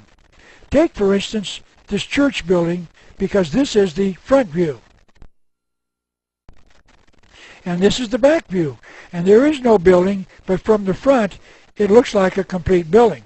As long as you look at the Constitution without really examining it, we see the magnificence of the document. But if you look behind the words, as we are going to do in a minute, you will find that it is all a false front, just like some of the buildings in Old Tucson. The Founding Fathers built a set like old Tucson, around the Constitution. We see the false front and think that is the Constitution. But those who walk around back and see the false back of the document know that we have bought some more fire engines and other grain. The Founding Fathers had to construct this elaborate facade so that anyone who read the Constitution would see the aged man and his reflection and not the demon God. They were to see the power being divided, not the power being centralized. And because of this, we the people have missed the fatal flaw, the one that was intentionally placed in the Constitution so that it would later destroy the very rights it was intended to protect. It is my opinion now that the Constitution is the most oppressive document ever written by the mind of man. Article 1 of the Constitution created the legislative branch. Article 2 created the executive branch. And Article 3 created the judicial branch. We've been told that this was to divide the power and not give too much power to any one branch of the government. And it is in Article 1 and Section 8 that grants the legislative branch 18 specific powers, and these are listed one after the other. This reads in part, Congress shall have power to collect taxes, to coin money, to establish post offices, to declare war, for instance. Now I must commend the Founding Fathers for their amazing insight into the future. They had the foresight to predict that universities would one day field football teams, and that they would form associations to regulate all of their sports activities, including the scheduling of bowl games. This is an article in the Arizona Daily Star on December the 10th, 2009, in which a House subcommittee approved legislation aimed at forcing college football to switch to a playoff system to determine its national champion. I simply cannot understand how our Founding Fathers could have envisioned such a thing as a national championship football game in 1787. But certainly they must have, because Congress believes it has the delegated power to force the colleges to change their own procedures in declaring a national champion football team. And on a second review of all the 18 powers granted to Congress, I found this.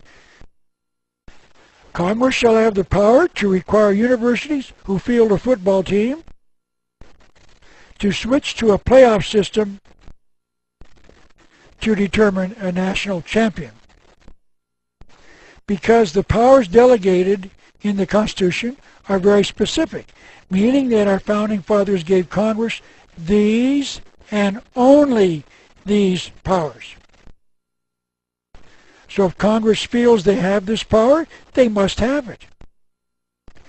Because congressmen and congresswomen take oaths to protect and defend the Constitution. And that means they must know what it gives them in the way of powers.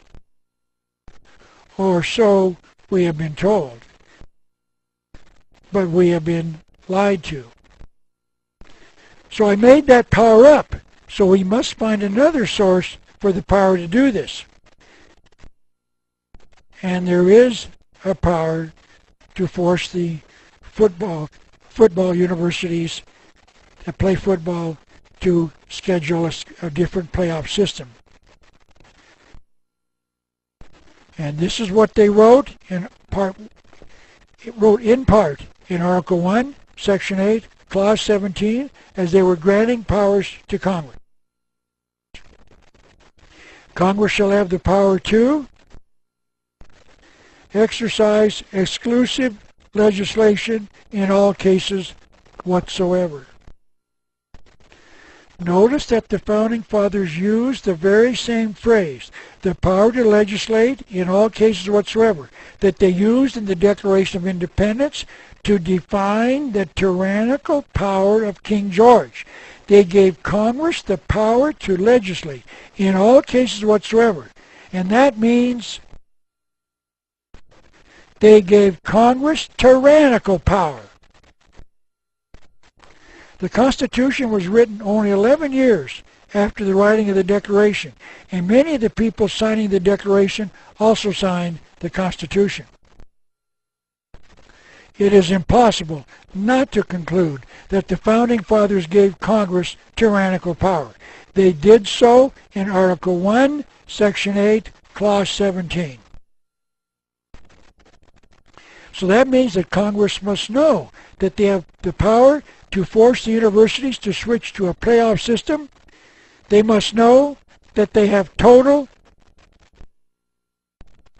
unlimited power. And that power was given to them by the Founding Fathers in Article 1, Section 8, Clause 17. The power to exercise exclusive legislation in all cases whatsoever. If I had the power to time travel back to the year 1787, while the Founding Fathers discussed the writing of the Constitution of the United States, and suddenly appear, I would not be too kind, because I knew what they were doing to the future of this nation. I would tell them that I knew what sort of document they were going to write, and that I considered them to be contemptible traitors to the American people. Because what they did to the American people is one of the most disgusting treacheries in the history of mankind. Because they did not inform the American people just what they were doing, because they knew that if they did, they would never be allowed to do it. And now we know just what the future they envision for us is, and I must say it is not pleasant. Let me now get current and discuss why the Congress feels it has the power to create a health care system that is close to passing here in December of 2009.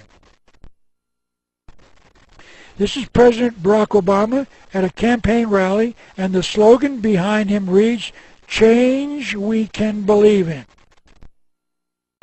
One of the changes he was campaigning for was a call to remake this nation's health care system. So the question is, where is the delegated power to do such a thing? Is there such a delegated power in the listing of the specific powers in Article 1, Section 8 of the United States Constitution? And any fair reading of those powers does not reveal any such delegated powers. But they do have this power. It is listed in Article 1, Section 8, Clause 17. Congress shall have the power to legislate in all cases whatsoever.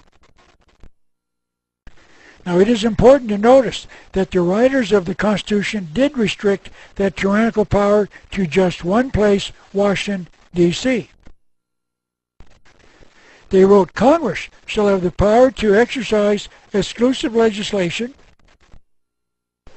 in all cases whatsoever over such district as may become the seat of the government of the United States, meaning Washington, D.C. So the original intent was to limit this tyrannical power to the seat of the government of the United States, shown here by the map. It is also important to recall that the Constitution was written by the people of the United States of America. So they wrote about both the United States and the United States of America.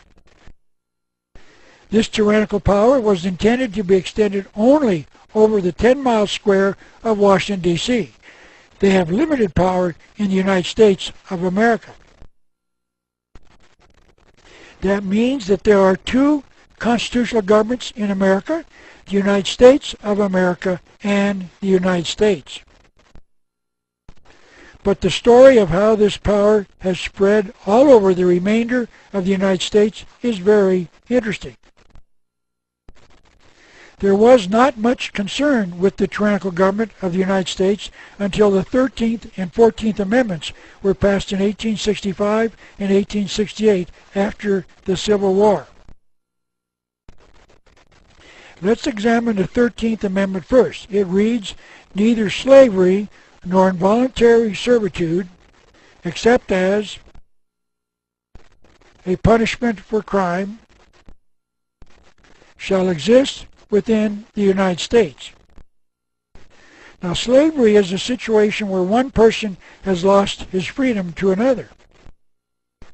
A synonym of slavery is involuntary servitude, meaning when a person is forced to serve another without the first person's consent. Involuntary means that the person does not want to do what he's being forced to do. But notice that by these two definitions, voluntary servitude is permissible. That means that we are free to voluntarily become a slave anytime we want. Only involuntary servitude is not permitted. If you want to become a slave, you are free to do so. Now, with that understanding, we can now discuss the 14th Amendment. That one reads, "All persons." Notice that the word is changed from people to persons. We now have to discuss the difference between a person and being a people. We used to be called people, and now we are called persons, and there is an important distinction between the two words. I will not spend a lot of time on this, but I will show you that there is a difference. People are sovereign, living under God-given rights. Persons are individuals living under government-granted privileges. I have to now define the two words right and privilege. A right is the ability to act morally without asking permission. A privilege is the ability to act morally, but only after permission has been granted. When a person is sovereign, he does not need to ask permission to morally make his decisions on how he runs his life. So the 13th Amendment makes voluntary servitude permissible. So we have lost our sovereignty under this new word, persons. A sovereign would be a free man whose rights were God-given and unalienable, which means that only the grantor can take them away. Rights are granted by God, and only God can take them away. No government, no majority, no minority, no one can take them away. But more importantly, a privilege is not unalienable. It can be taken away by the person or entity granting it. Now let's go back to the 14th Amendment. All persons born or naturalized in the United States are citizens of the United States. If we were declared to be citizens of the United States after the 14th Amendment was passed in 1868, what were we before the 14th Amendment? We were citizens of a particular state of the Union, and only that. You were a citizen of the state in which you were born or where you were residing after birth. You were a citizen of Arizona if you were born in Tucson. But notice that in the 14th Amendment, there are two ways to become a citizen of the United States, meaning a citizen of the tyrannical government of Washington run by Congress.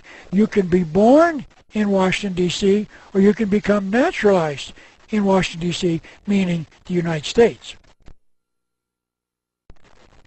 A naturalized citizen is one who is voluntarily asked to become a citizen. For example, a citizen of France leaves his country and comes to the United States. He wishes to become a naturalized citizen, one who voluntarily renounces his citizenship in another country to become a citizen of the second country.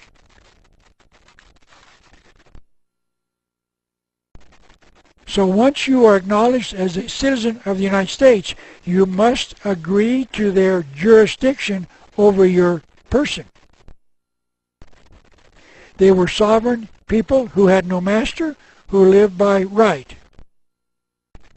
We are now citizens of the United States who live by privilege. Actually, the 14th Amendment affords you dual citizenship. It continues. All persons born or naturalized are citizens of the United States and of the state wherein they reside. So the citizens of the United States have dual citizenship. They are citizens of Washington, D.C., and they are citizens of the state wherein they reside. That means that the 14th Amendment did not eliminate the citizenship of the state citizen. It added the citizenship of Washington, D.C. So the question is, how did we become a citizen of the United States? If we were not born in Washington, D.C., and if we did not voluntarily become a naturalized citizen of the United States. Those who wrote the 13th and 14th Amendments needed us to volunteer to become U.S. citizens, to trade our rights for government-granted privileges. They had to trick us. And they tricked us into becoming a naturalized citizen of the United States. And then they could claim that we had voluntarily volunteered to be a servant of the U.S. government. So we were tricked into buying some other grain and a fire engine. Benjamin Franklin told us they would deceive us with words. We were not told that we did this when we voluntarily asked for the Socialist Security Card issued by the government of the United States. The American people have been told that they were required to obtain this card. But there are experts in federal law that can find no such law passed by Congress requiring them to do so. So that means that the American people voluntarily signed up for the card and the Socialist Security benefits. And when they did, they became a naturalized citizen of the United States and therefore became subject to the jurisdiction of the tyrannical government. And the reason we did this was because we believed we had to. But there is no law requiring anyone to obtain a Socialist Security card. It is also important to point out that those who have done the research into this problem have discovered that there is no law requiring the citizens of the various states of the Union to pay federal income taxes either. But understand, so far this is not proof, it's only research. Because it is my opinion that there will never be a test case where a jury finds that the income tax is illegal, because it can be assumed that the government would not want to make that truth known to the American people. I am a self-employed writer who does not have an employer, and since I have no salary, I cannot deduct taxes from a payroll. So I must make an estimated tax payment each quarter to the Internal Revenue System. And I do this on a tax form number 1040 ES. There is a paragraph in the printed instructions that reads, who must make estimated tax payments? These rules apply to U.S. citizens. Notice that the IRS says that these rules are rules and not laws. And secondly, notice that these rules apply to U.S. citizens. That must mean that if you are not a naturalized citizen of the United States, nor born in Washington, D.C., these rules do not apply to you, because only U.S. citizens must pay the income tax. Notice that I am not saying that you should stop paying income taxes. I'm saying that it appears as if the income tax must be paid by those who have voluntarily become a naturalized citizen of the United States by applying for a Socialist Security card. Let me just repeat what Article 1, Section 8, Clause 17 authorizes Congress to do. Congress shall have the power to legislate in all cases whatsoever. And that is unlimited power. They have the power to enforce law where there is no law. Everything that Congress is doing today is constitutional. Remember, I will repeat it. They have unlimited power, and it was given to them by our founding fathers. And who were our founding fathers?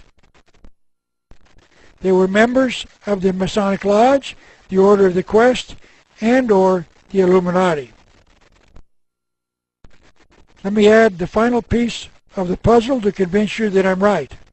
The 10th Amendment reads, the power is not delegated to the United States by the Constitution, are reserved to the states or to the people. That means that if the Constitution did not specifically list the power in Article 1, Section 8, Congress does not have the power. That means the power has to be specifically delegated, and if it is not specifically delegated, the Congress does not have the power. End of Part 2. Please go to disc number 2 for Part 3.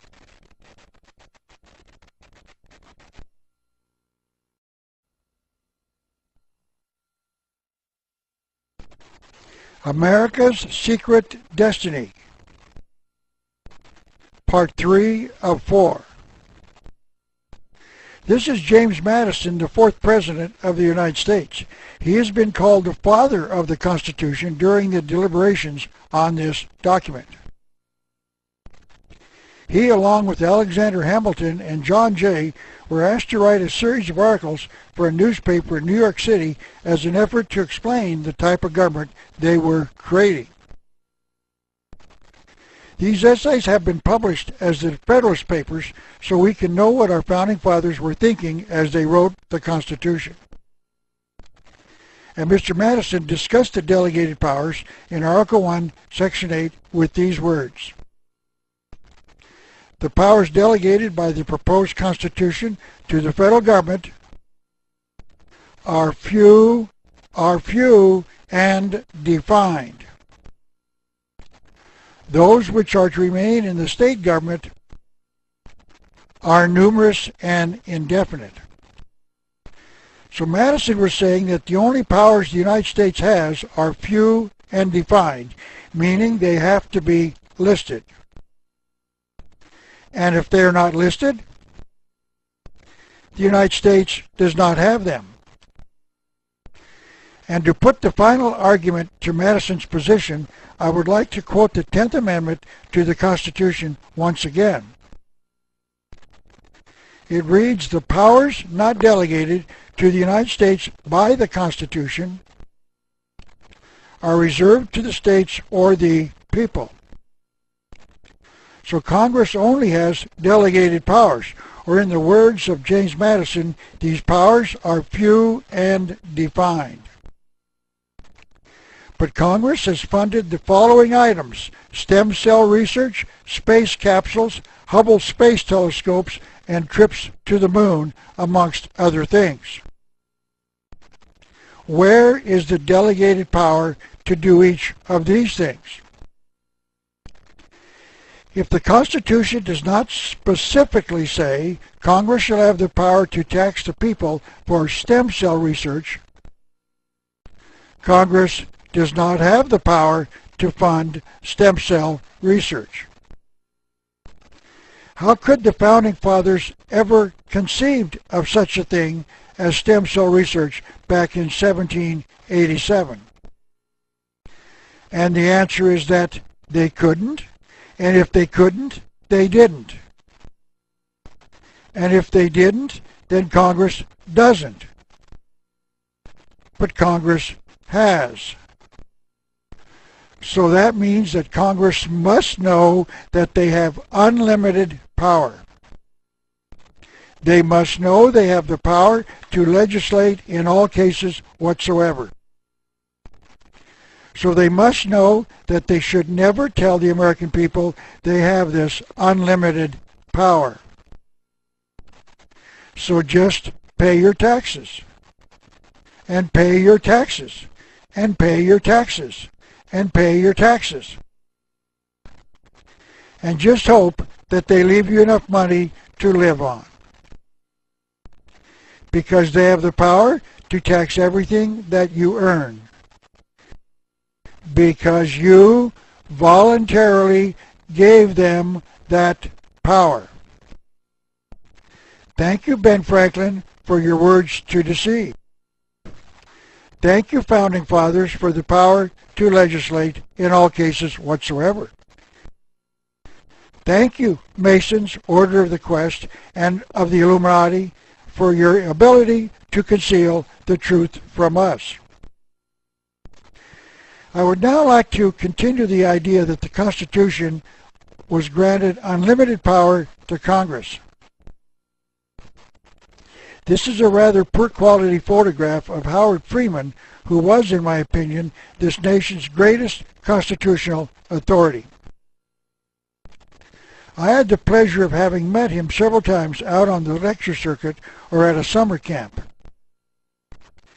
He once came to my hometown of Tucson to speak to a club that I was a member of, and his host invited me to his home to meet with other guests and talk with Mr. Freeman. He told us two stories from his personal experience that I would like to retell now because they are extremely pertinent to the study of America's secret destiny.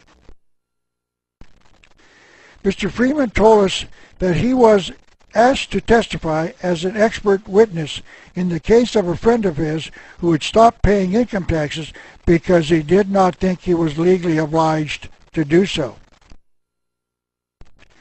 This friend of his was charged with willful failure to file. When Mr. Freeman was on the stand, he was asked to cite various Supreme Court decisions that provided the evidence that this defendant did not have to pay income taxes. Mr. Freeman said that he was elated that he was able to get these decisions into the court record. When Mr. Freeman completed his testimony and the trial had ended, the judge spoke to the jury. I don't know if that's the real judge or not, but that might have been, before they were dismissed to reach a verdict.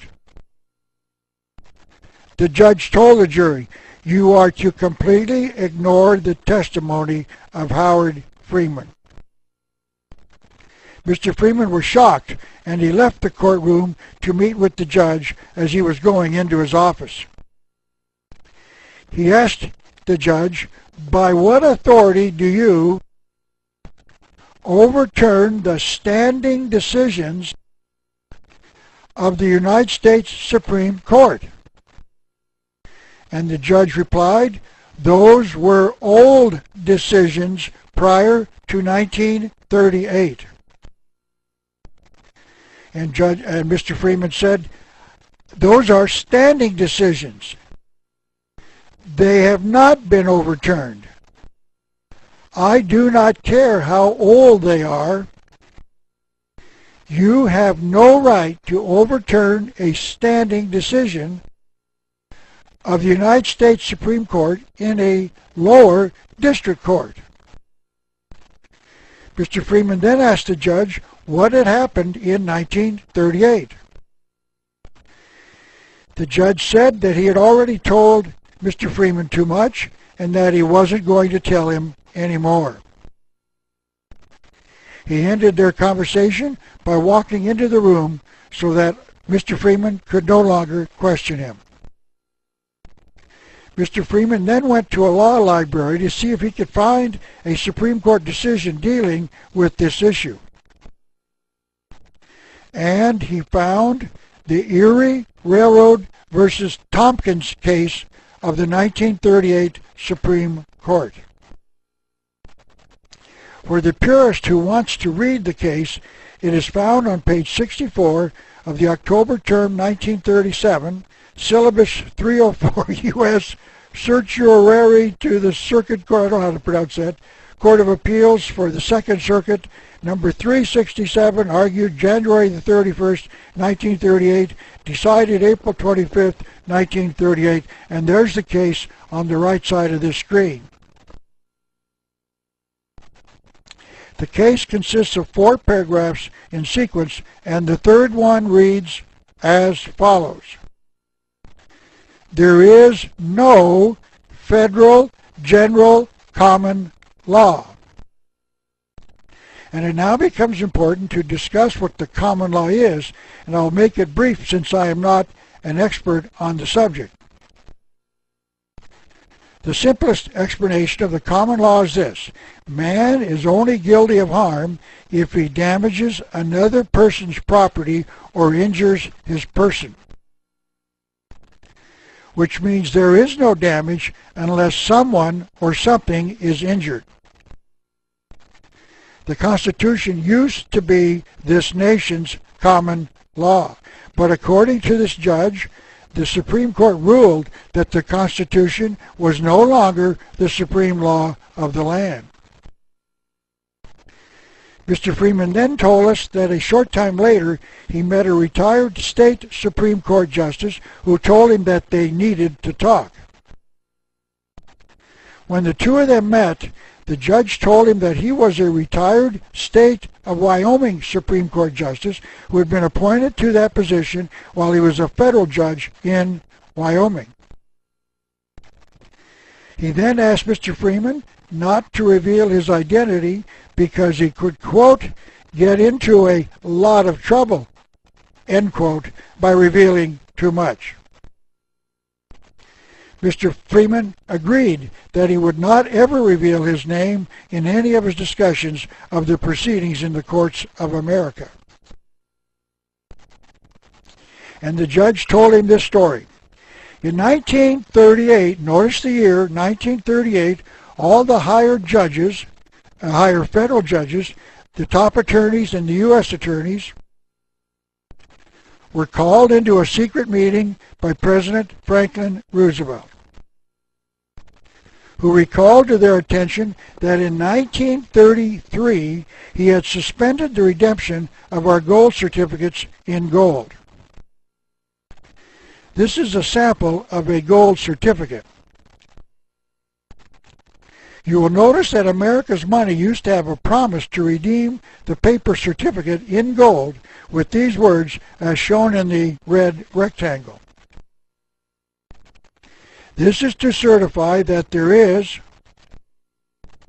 on deposit in the Treasury of the United States of America $100 in gold, payable to the bearer on demand.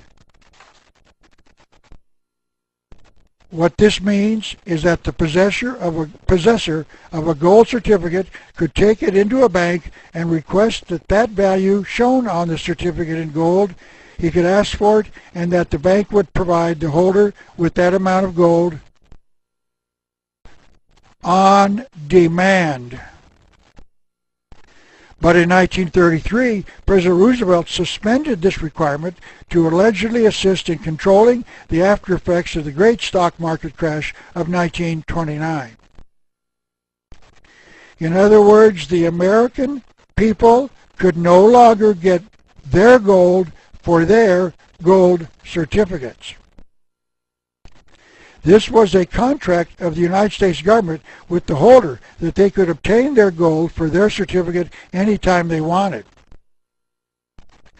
Notice that this phrase does not say subject to revocation on the whim of a president. America was revoking a standing contract by no longer honoring the terms of that contract. Roosevelt then went on to explain the international bankers who own America's national debt had declared that the suspension of the redemption clause on our money was an act of a bankrupt nation. The president was admitting that the nation was now totally owned by the international bankers. And as the new managers of this nation, they could set the rules and regulations under which we lived. Roosevelt was telling these judges that the international bankers had decided that they as judges could no longer adjudicate cases on the Constitution of the United States, the supreme law of the land. They were to use the Uniform Commercial Code as the new supreme law of this land, with one exception. Roosevelt told the judges and the attorneys that they had to take silent judicial notice of the fact that the Constitution was null and void and that we were living under a new set of laws called the Uniform Commercial Code. That meant, in language that only judges and presidents and attorneys understand, you cannot tell the dummies. You must use language that makes it sound like it is coming from a constitution, but it isn't. But whatever you do, never tell the people of America. And ever since 1938, they have succeeded with only a few exceptions. And to show you that, in my opinion, the current Congress knows they have the unlimited power of the grant to legislate in all cases whatsoever, and that they must not tell the American people that the Constitution is null and void. Let me illustrate the point by bringing up the case of Congresswoman Nancy Pelosi, the Speaker of the House. She was asked where she got the authority to even consider legislation that would remake the nation's health care system.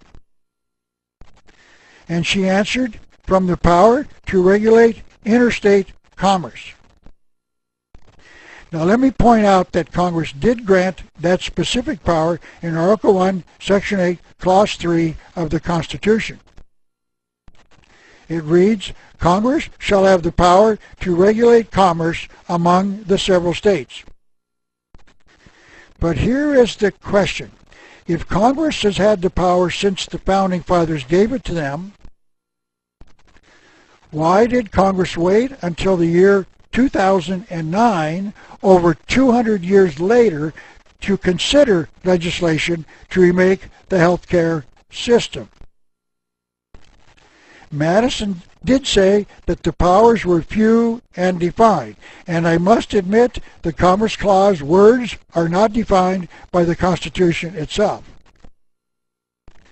However, Alexander Hamilton, in Federalist Paper number 22, did discuss what they meant by the phrase. He wrote, the interfering regulations of some states have given just cause of complaint to other states, and it is to be feared that examples of this nature not restrained by a national control, meaning some sort of power being given to Congress to regulate interstate commerce, would be multiplied till they become injurious impediments to the intercourse between different states. Putting that language into today's terms, he meant Congress was giving the power to protect commerce between states when one state might be causing problems for shipments across their state borders. And now again, I must ask, why did Congress decide on remaking the nation's healthcare system over 200 years after they were deemed to have received that power? And the answer is simply that the Founding Fathers knew what those words meant and that it did not give them this power. And the evidence lies in the answer to the question. Has America been plagued by frequent disputes between various states about medical care? And I would think you would have to agree that we have not experienced this in the past. Secondly, let me be so bold as to ask the Congresswoman, is the Commerce Clause the authority to pass legislation funding trips to the moon, space telescopes, space satellites, stem cell research, and any other purpose not known to the Founding Fathers? Because none of those powers were granted to Congress either. And it is very obvious to conclude that she is not telling the truth when she makes this claim, because she must know about the power to legislate in all cases whatsoever given to her in the U.S. Constitution. But she still has been instructed to not tell the American people. In other words, she has been instructed to take silent judicial notice of this fact. So she makes up this absurd claim to cover the fact that she simply cannot tell the American people the truth. And I will explain why this legislation is being considered and quite likely will pass towards the end of this presentation. But suffice it to say that I believe that Congress does know that they have the unlimited power of Article 1, Section 8, Clause 17, the power to legislate in all cases whatsoever. In other words, they have the power to do whatever they jolly well want to do. Yes, the sign on the podium in front of the Congresswoman tells us what she believes in: a new direction for America. Congresswoman Pelosi believes in a broad power to do whatever she and the majority of the Congress wants under the Commerce Clause. Apparently she had never read this quotation from Thomas Jefferson, the principal author of the Declaration of Independence and the third President of the United States. This is what he said about the Constitution and her liberal interpretation of the Commerce Clause. Free government is founded in jealousy and not in confidence. It is jealousy which prescribed limited constitutions to bind down those whom we are obliged to trust with power. That our Constitution our Constitution has accordingly fixed the limits to which and no further our confidence may go. In questions of power, then, let no more be said of confidence in man, but bind him down from mischief by the chains of the Constitution. It seems to me that Jefferson was certainly a champion of delegated powers, meaning that Congress has only very specific powers to bind Nancy Pelosi down from mischief by the chains of the Constitution. But of course, Nancy Pelosi knows more than James Madison and Thomas Jefferson. I will say this: if we allow Nancy Pelosi to extend the power of government into every corner of American life under the Commerce Clause, we will surely have a new direction for America. Next, I would like to provide you with some evidence that my contentions, additional evidence that my contentions are correct. First of all, I would like to include parts of a letter I received in August of 2009 from a practicing attorney in the United States. I shall not name this attorney because I will protect his privacy, and because I am certain his fellow attorneys would not appreciate his putting these thoughts into writing.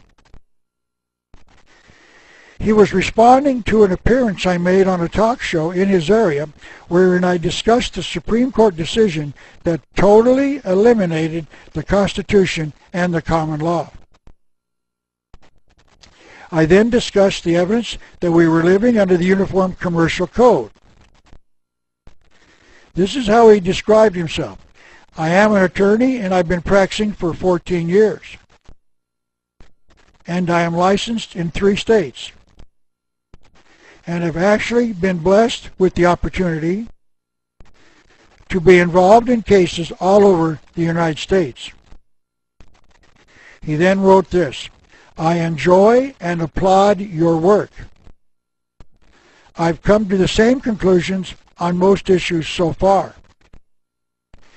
And to some degree, I am still working on it. And then he added this comment: I've heard this argument many times that there is a big secret underlying the modern court system, which is actually a uniform commercial court.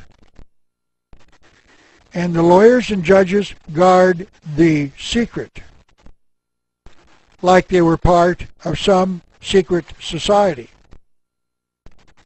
And that if you say the magic words or indicate that you know the secret, the judges and lawyers will know that you were on to their big secret,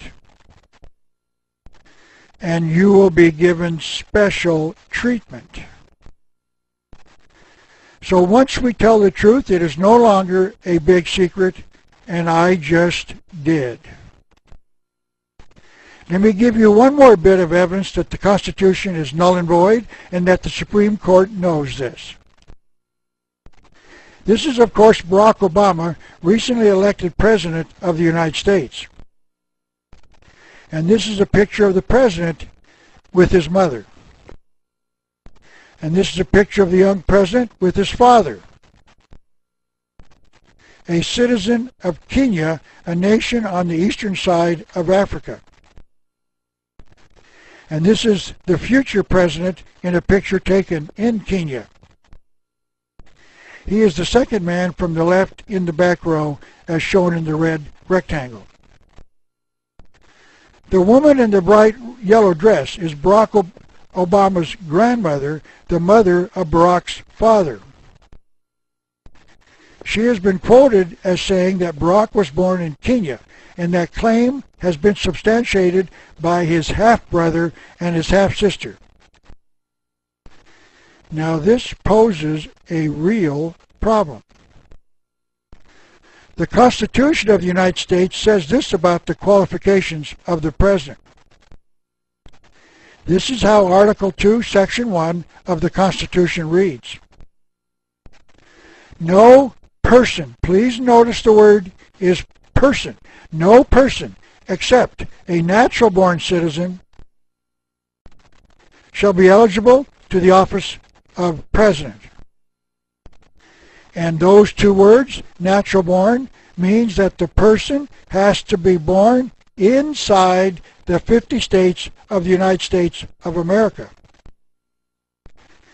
Therefore, if Mr. Obama was born in Kenya, he is a citizen of Kenya, And since he was not born in America, he cannot be president. And Philip Berg, an attorney from Pennsylvania, has filed a motion in the Supreme Court of the United States in 2008 asking them to decide if Barack Obama is constitutionally eligible to become president. I was able to call in during a radio talk program prior to the inauguration of Mr. Obama in January of 2009 when Mr. Berg was a guest of that host. And I told Mr. Berg that I wanted to thank him for his attempt to ask the Supreme Court to declare that Barack Obama could not be inaugurated as president. And then I told him that the Supreme Court would not give him any answer ever. And that the reason was because the Supreme Court knew that the Constitution was declared null and void in 1938 by the Erie Railroad versus Tompkins case.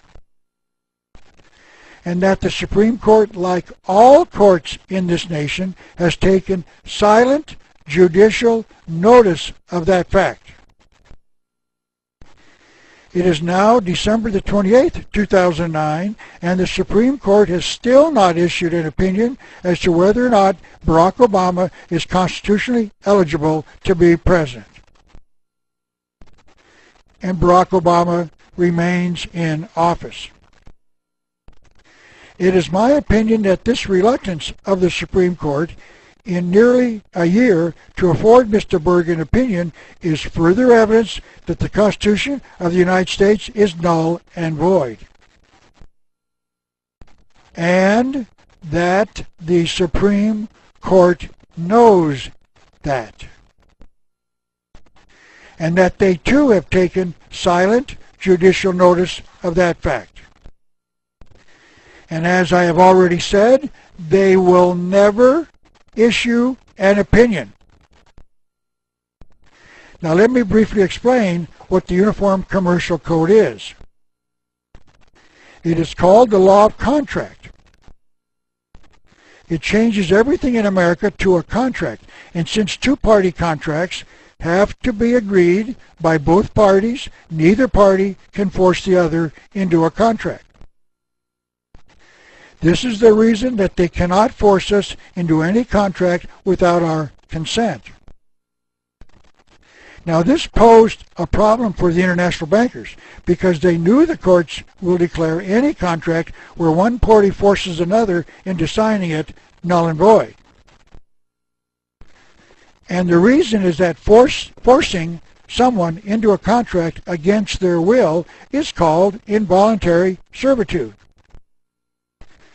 and is in violation not only of the Constitution, but of the Uniform Commercial Code as well. So they somehow had to make us believe that we had to sign for a contract, even when they knew there was no law requiring us to do so. This is called color of law. It sounds like a law, it acts like a law, it has the force of law, but there is no law. Let me explain this in another way. Congress has been given the power to make us believe there is a law when there is no law. Now let me show you how this works. Before I do, I want to explain that this is only a brief review. I am not an attorney, so I cannot give you legal advice. All I am trying to do is cover this story as an historian. I'm relaying information that I believe to be true as a way of educating the American people like any historian does. Now let me start. There is no law requiring any of us sovereign state citizens to get a socialist security card. So they trick us by making us believe that we must get a card when it is a voluntary act. But you say everybody knows that you have to get a socialist security card to get a job in America. But I ask those who make this statement, please show me the law. And no one has ever been able to do that. Now let me ask you to consider this. I am a self-proclaimed honorary citizen of the state of Missouri, which is called the Show Me State. That means to me, if you have something for me to consider, please provide me with some evidence. So I will now try to provide you some evidence that there is no law. And I submit the following two letters as some evidence that there is no law. This is a photocopy of a letter written by a district manager of the Department of Health, Education, and Welfare, dated July the 13th, 1979. This is the pertinent statement in that letter. It reads, "The Social Security Administration does not require that you have a Social Security number." Notice that the letter did not say that Congress passed House Bill number so-and-so in 1935 that required all Americans to obtain a Social Security number. If it was law, I would think that they would say exactly that.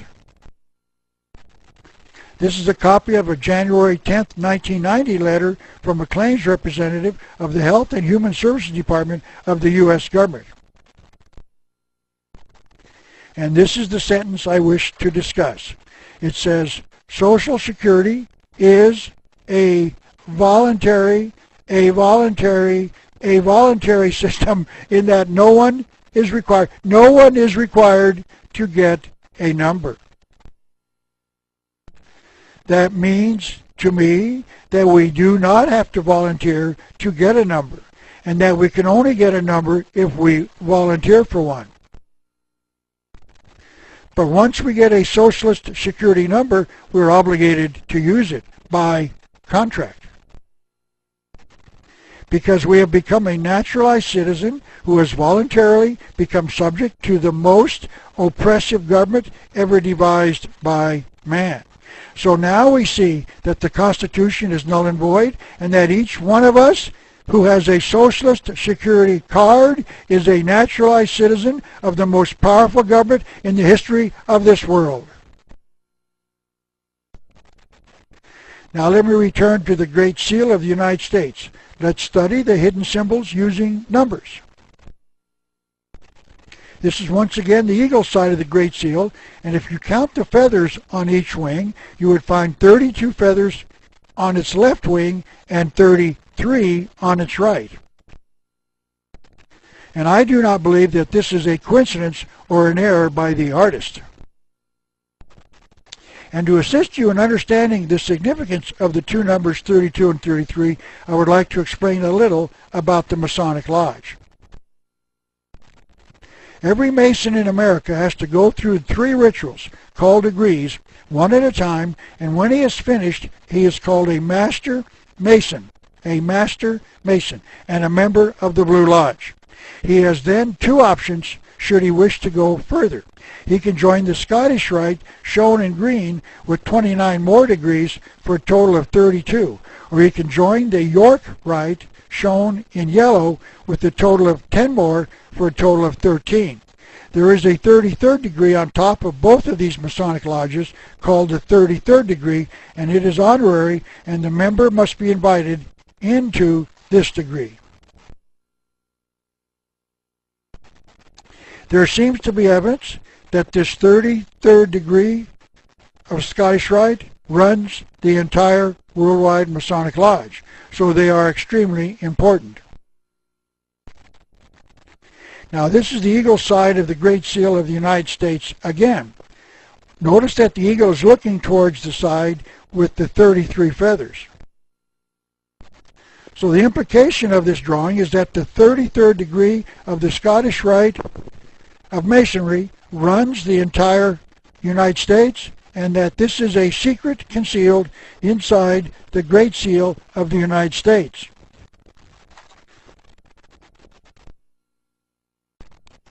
I remember in my high school civics class that there was a debate amongst this nation's founding fathers over whether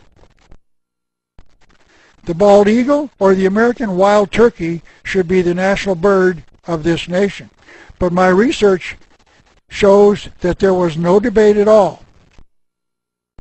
The eagle was always intended to be the national bird from the very beginning, and that the appearance of the debate was a ruse and a scam, another fire engine, or some other grain. In the books written by the key Masonic writers, the Lodge and others will convince the researcher that the eagle was an important symbol of something else. The following are 6 quotes on the subject, 5 of which were written by members of the Masonic Lodge. I will not cite the sources of each quote, but just show you the quotes without attribution. The eagle is a symbol of initiation. The eagle is of great antiquity, a symbol of the sun. The eagle was sacred to the sun.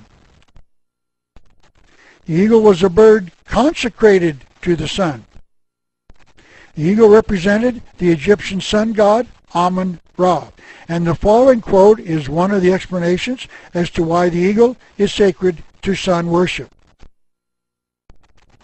The eagle is also supposed to be the only creature that can look directly into the sun.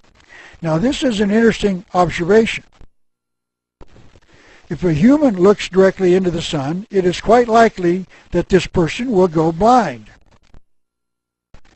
But in this quote, the author was saying that the eagle can look directly into the sun without being harmed. But there is a symbolic and concealed meaning behind this statement. It conceals the symbolic thought that the eagle can get directly to the sun god and that man cannot. This appears to be the concealed meaning behind the symbology of the eagle. The eagle can do something that man cannot do, and early man apparently understood that fact, so he used the eagle as a symbol of the way to reach the sun god. But few Americans, if any, know what all of the symbols on the Great Seal mean. As I have briefly mentioned, the numbers 32 and 33 are significant to the Masonic Lodge, but the numbers show up in some rather interesting concealed locations. This is the symbol of the government of the Communist Union of Soviet Socialist Republics, meaning the old Russia. As you can see, it is a globe with what appear to be wheat stalks on either side. But the semicircle to the bottom appears to be out of place and without a logical explanation, especially when you count the rays protruding from the center, because there are 32 of them. The semicircle, which when completed would be a full circle, meaning that it could be a symbol of the sun, which when added to the 32 rays would total 33. One can only imagine what this Masonic symbol has to do with the Communist Soviet Union. The number appears once again in this, the symbol of the United Nations. First of all, the leaves on each side total 13. Do not count the base, and as shall be discussed later, the number 13 is a significant Masonic number. The globe is divided into 32 divisions, with the circle at the top. It is not complete, presumably because it would intersect with portions of the globe.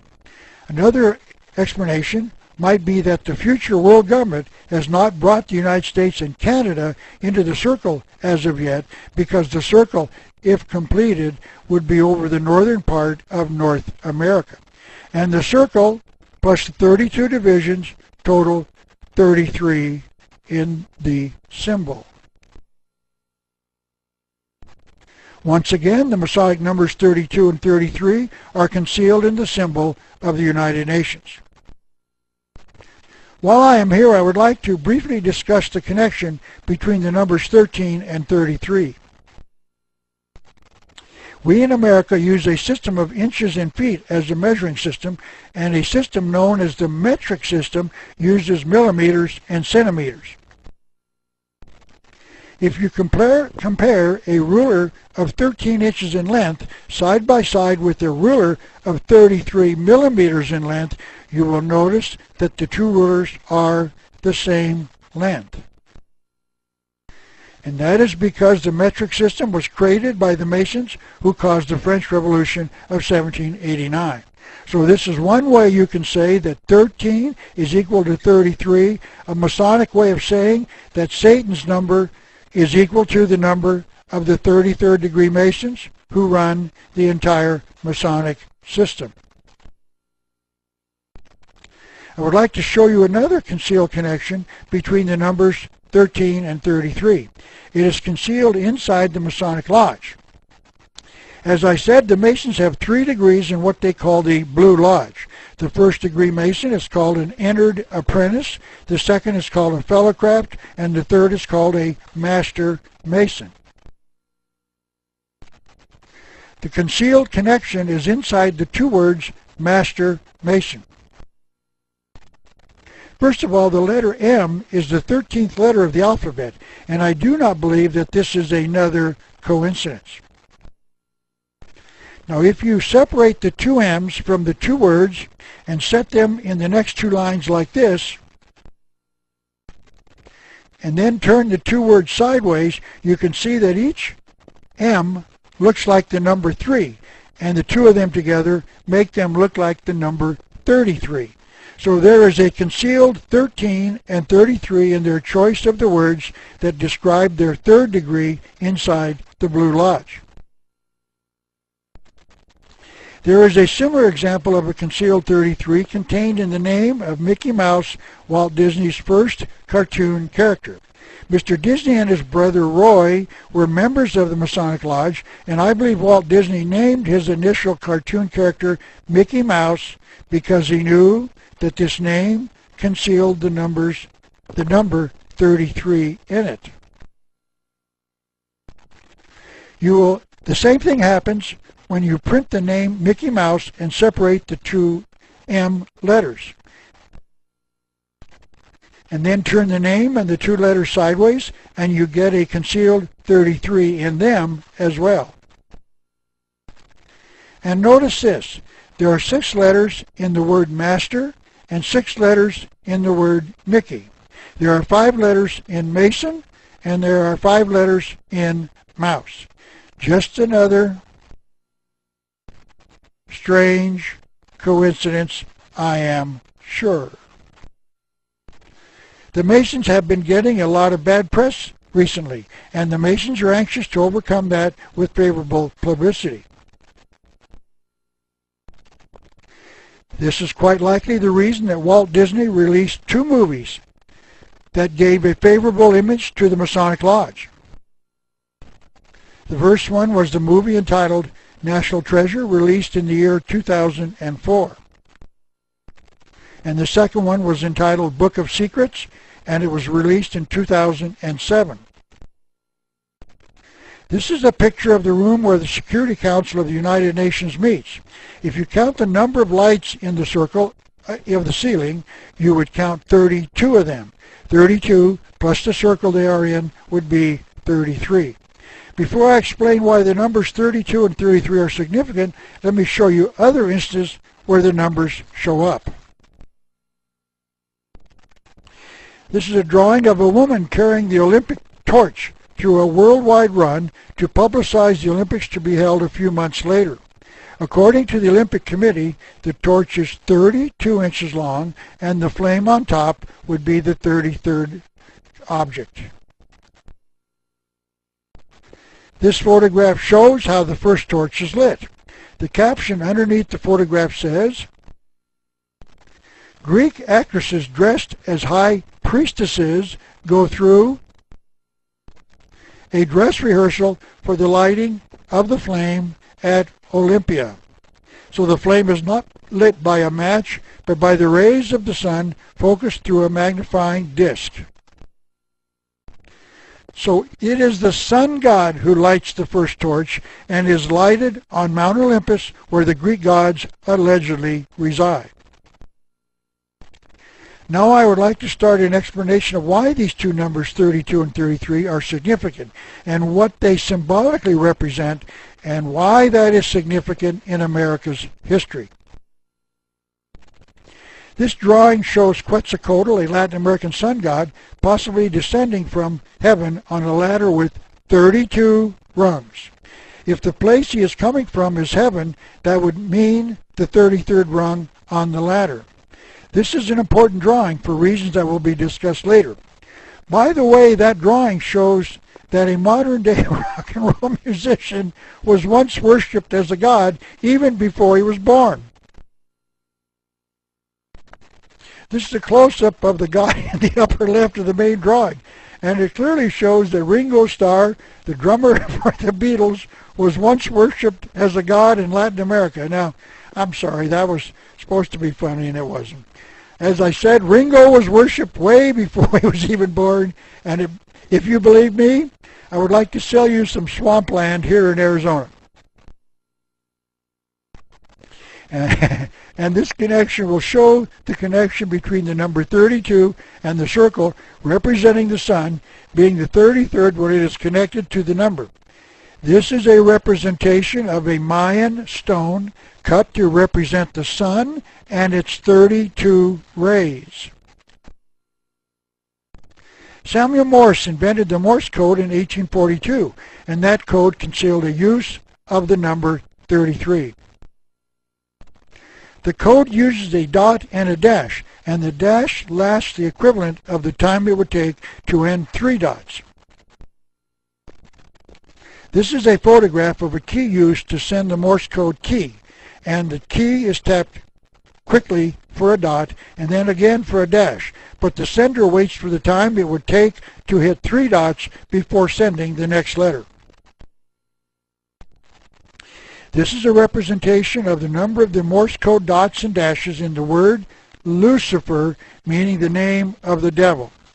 You will see that it consists of letters requiring 15 dots to send them, and 6 dashes, each of which is equal to 3 dots, totaling 18 dots.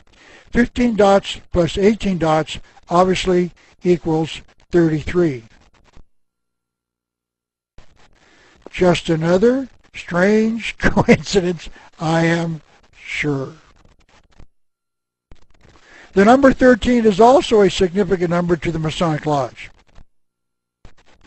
This is a page from the April 1960 edition of a Masonic magazine entitled The New Age. Its name has been changed to the Scottish Rite Journal, in which the Masons discuss the mystical number 13. Notice that the top line says Masonic symbols in a $1 bill. The article says that the number 13, used repeatedly in the Great Seal of the United States, was not a coincidence. They wrote that the number has a significant Masonic connection. The article says that there were 13 leaves in the olive branches in the Great Seal, 13 bars and stripes, 13 arrows, 13 stars in the green crest, and 13 layers of stone in the pyramid. This means that the Masons are claiming that the number 13 has a Masonic importance. Now, there are some that claim that the reason that the number 13 is significant on both sides of the Great Seal is because there were 13 states in the original Union of States that formed the federal government.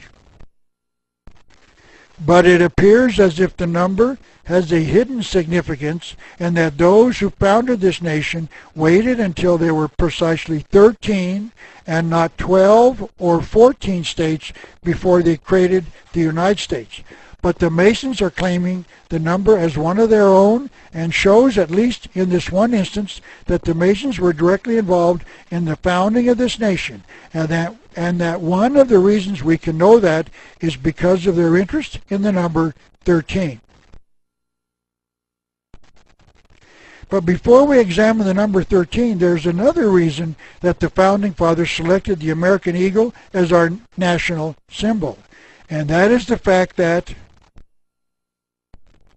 The two words American Eagle have exactly 13 letters in them. But this is not the only hidden use of the number 13. The words E Pluribus Union, one of the nation's Latin slogans, reportedly translated into one out of many, also have 13 letters in the words. On the pyramid side of the Great Seal, the two words Annuit Coeptus, meaning the announcement of or the birth of, also have 13 letters in them. There are 13 examples of the letter A on the front of the dollar bill, like finding the letter A in the words federal, states, and America, etc.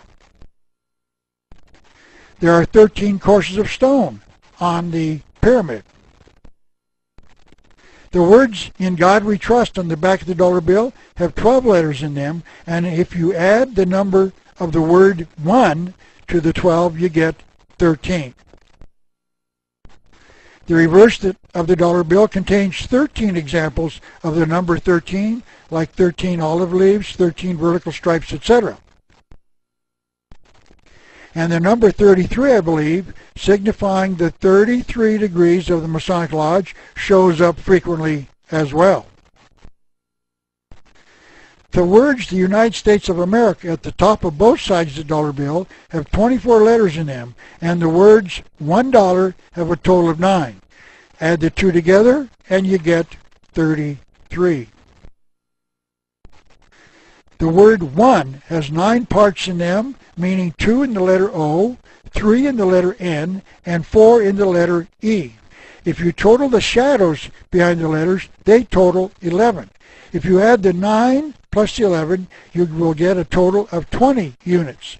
Then you add the number 1 itself and the 12 letters in the words "In God We Trust," and you get, strangely enough, a total of 33. So the Masons have concealed their involvement in the dollar bill all over it. And only a few Americans know the true meaning of these symbols. This is a drawing of a popular flag utilized by the Americans in the Revolution of 1776. The words in the phrases "and appeal to God" and "don't tread on me" both have 13 letters in them. Please notice the snake wrapped around the tree. I will explain its significance a little later.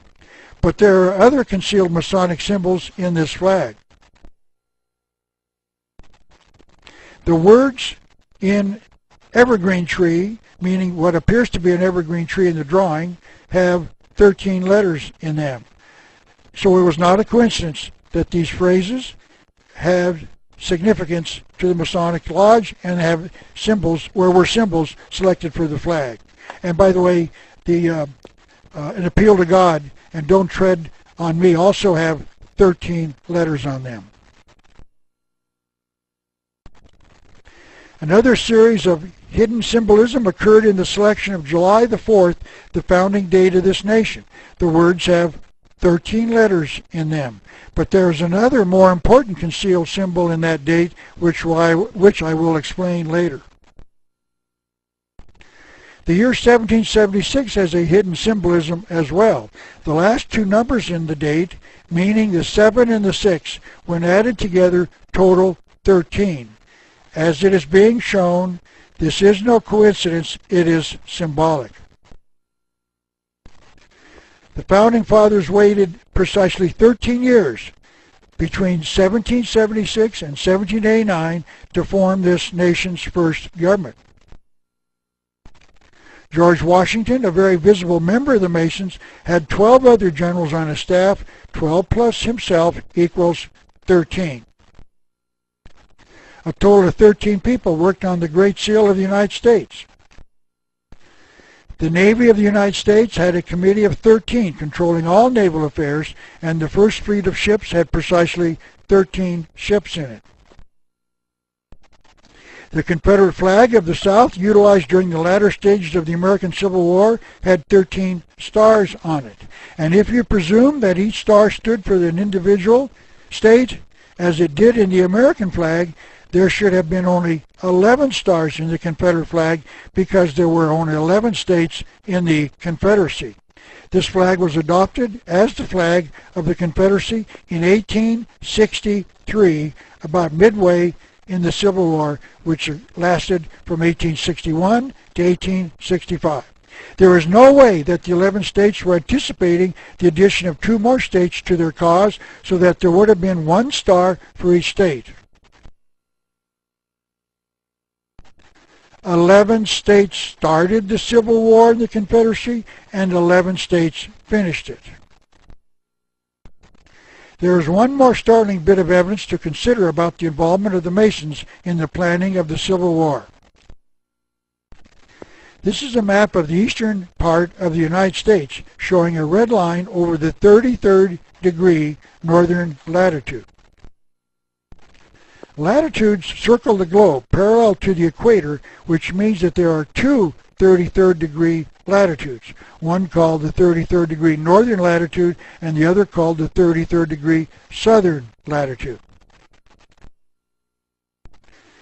The city of Charleston, South Carolina is underneath the 33rd degree northern latitude. And because it is, the Masons created their first 33rd degree temple there.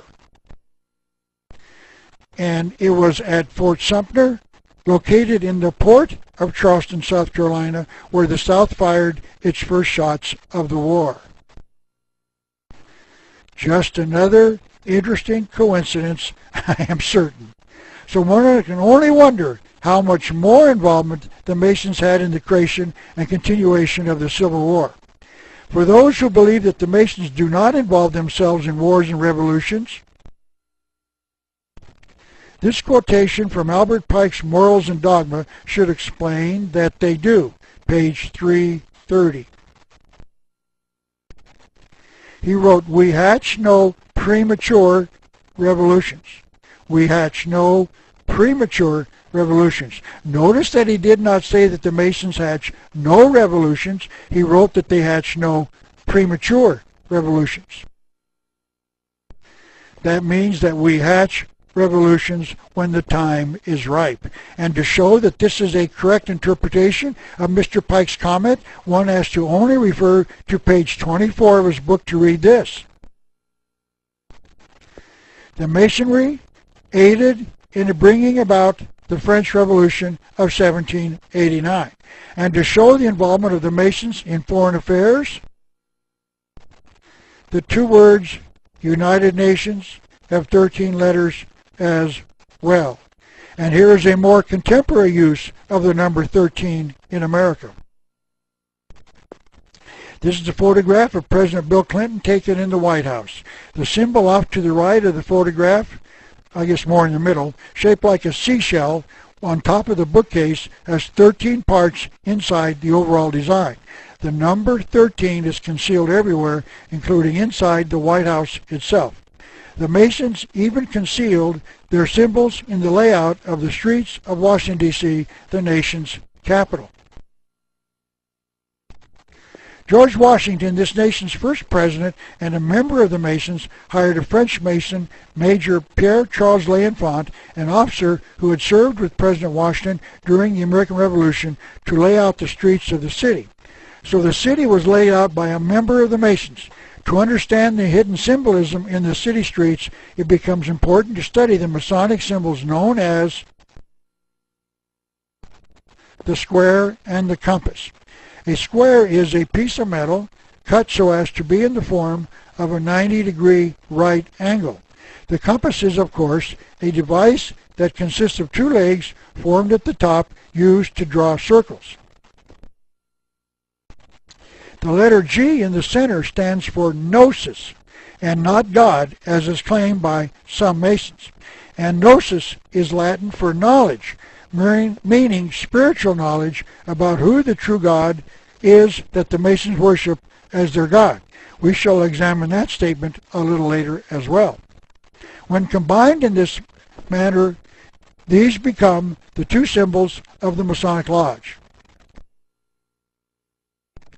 Once the observer turns the square and compass sideways, then compares them to the layout of the streets of Washington, D.C., the map will reveal some of its secrets, because the city is laid out with many of the squares, angled lines, and circles consistent with the square and compass of the Masonic Lodge. This is a photograph of part of a map of the nation's capital. The Capitol building is shown in red on the right. It appears as if the square and compass has been laid out in the streets around and on top of the Capitol building itself, shown in the gray area to the right. It certainly appears that the Masons are attempting to conceal the fact that they consider the Capitol building to be under their control. And this is a layout of the original, a photocopy rather, of the original layout. You will notice numerous squares and compasses designed into the city. And to show you that the Masons created this nation, let me show you this drawing of George Washington laying the cornerstone of the Capitol building on September the 18th, 1793. Notice that nearly all of the other participants are wearing their Masonic jewelry and aprons. And on the 200th anniversary of the laying of the cornerstone, the Masons repeated the ceremony with Senator Strom Thurmond, a 33rd degree Mason, shown here under the tripod to the left, doing the honors. So it appears as if Albert Pike was correct when he wrote in his book entitled Morals and Dogma, "The world will soon come to us," meaning the Masons, "for its sovereigns," apparently meaning its governmental leaders, and pontiffs, apparently meaning its religious leaders. "We shall be rulers over the masters of the world." So the Masons will be the secret power behind the religions and the governments of the world. It appears that the American people have been, quote, "coming to us," unquote, meaning the Masons, for over 200 years for its sovereigns. End of part 3. Please hold for part 4.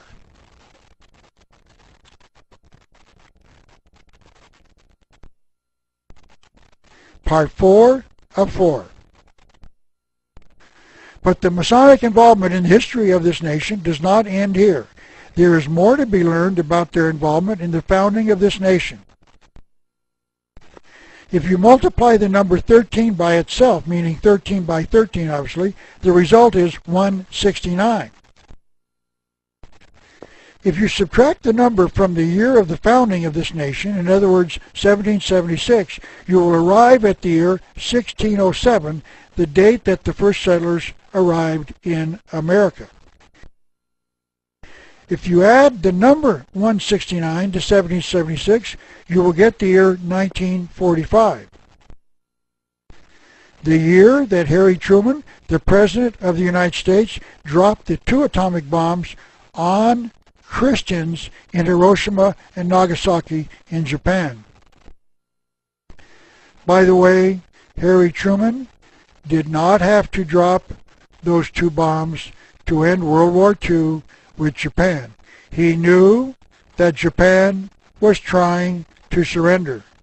That is all documented in my book entitled The Unseen Hand. Now, if you number the number of days, or count the number of days, between July the 4th, 1945, and August the 6th, 1945, the day they dropped the first atomic bomb on Hiroshima, you will discover that they total 33 days.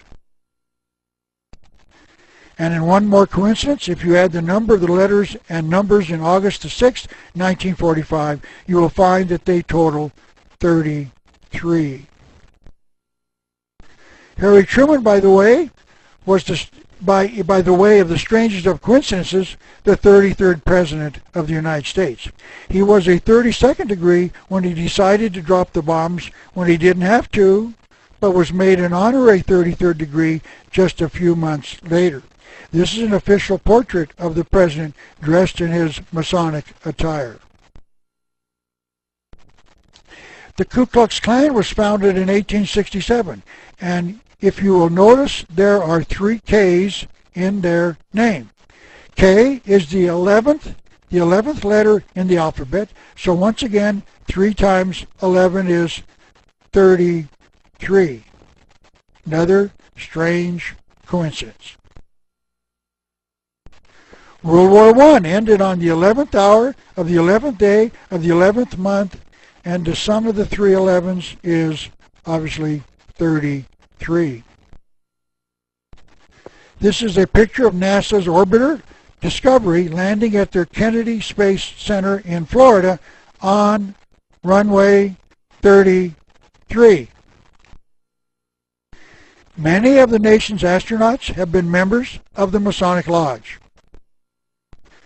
There are 33 balloon floats in the Macy's Thanksgiving Parade. There are 33 cars in the starting grid for an Indianapolis Speedway 500-mile race. Let me now try to offer an explanation of why these conspirators revere the number 33. This is a drawing of the human backbone, and if you count the number of the vertebrae, there are 32 of them. The skull is attached to the backbone, and it would be the 33rd vertebrae if it was one. The human skull is the home of the mind, man's ability to think. And these conspirators want to be totally free to determine for themselves what is right and wrong. So that is why they revere the number 33. The number 33 stands for the seat of their ability to reason, to freely think for themselves. And the next slide might be partial corroboration that the number 33 has something to do with the human skull. This is a woman from the Padang area of Indonesia, and their culture asks some of the women to put rings around the neck as they age. However, no woman is ever asked to put on more than 32 rings, meaning the head would become the number 33. Now, I don't know how they learned that there were 32 vertebrae in the human backbone, but if they did it for this reason we've been talking about, then the head would be, of course, the 33rd vertebrae. Once again, just another strange coincidence. But perhaps this is the most pertinent explanation of why the conspirators revere the number 33. This is a map of the area in Iraq around the city of Baghdad. The red line represents the 33rd degree northern latitude, just a few miles north of the city of Babylon, the home of the ancient mystery religion. That means that it can be said that the 33rd degree northern latitude runs through the city of Babylon, since each latitude is several miles wide between the 2 neighboring latitude lines. And I think that is the real reason that the Masons place such importance on the number 33. There are certainly many other instances of the use of symbols in the numbers 13, 32, and 33. But since they were only coincidences, I do not want to spend too much time on the others that I have found. But there are certainly many, but I just wanted to show you a few because I do not believe that they are coincidences.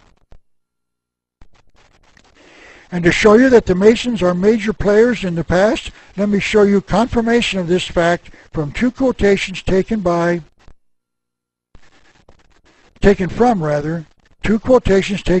2 books written by Manly P. Hall, one of the major writers in support of the Masonic Lodge because he was a 33rd degree Mason.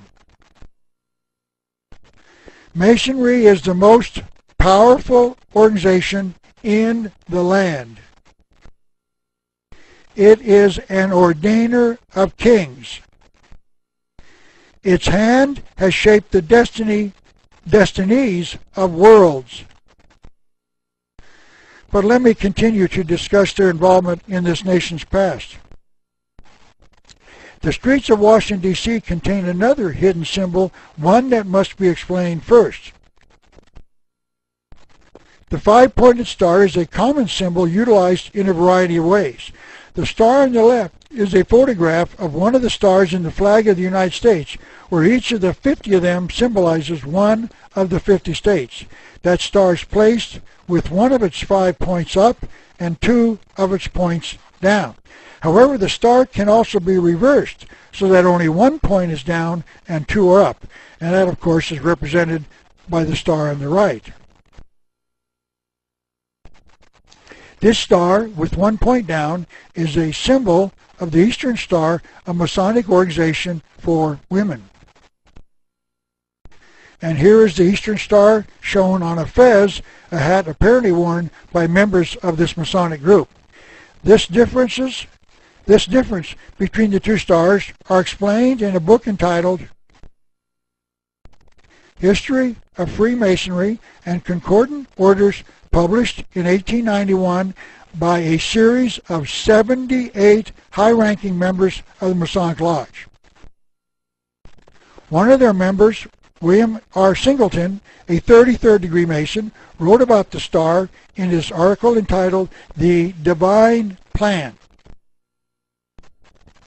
This is that portion of the article showing the two stars, one with 1 point up and the other with 1 point down. Notice that the drawing on the right shows the head of a goat inside of it, obviously referring to the goat of Mendes, a symbol of the devil. This is how the article described the two stars. This star, having 5 points, 5 rays rather, represents God. All that is pure, virtuous, and good, when represented with 1 point upward.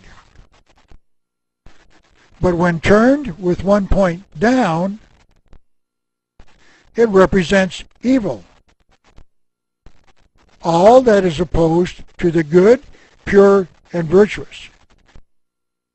It represents the goat of Mendes. This is a drawing of the goat of Mendes shown on the cover of a book about witchcraft written by a practicing witch. Notice that the drawing shows a goat head on a human body. Notice also that the goat has female breasts, indicating that the goat is bisexual. This thought about the five-pointed star is repeated on page 101 of the same book. When the star elevates 2 of its points, it represents Satan, or the goat of the mysteries. And here is the five-pointed star laid out in the streets north of and above the White House, the box at the low middle of the map, the home of the President of the United States.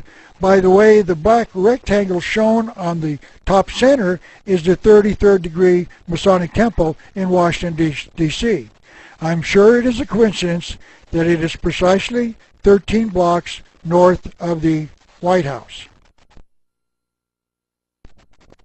Now, I would like to discuss the connection between the number 13, the star, and Satan, also known as Lucifer or the devil. Standeo, in his book entitled The Cosmic Conspiracy, stated,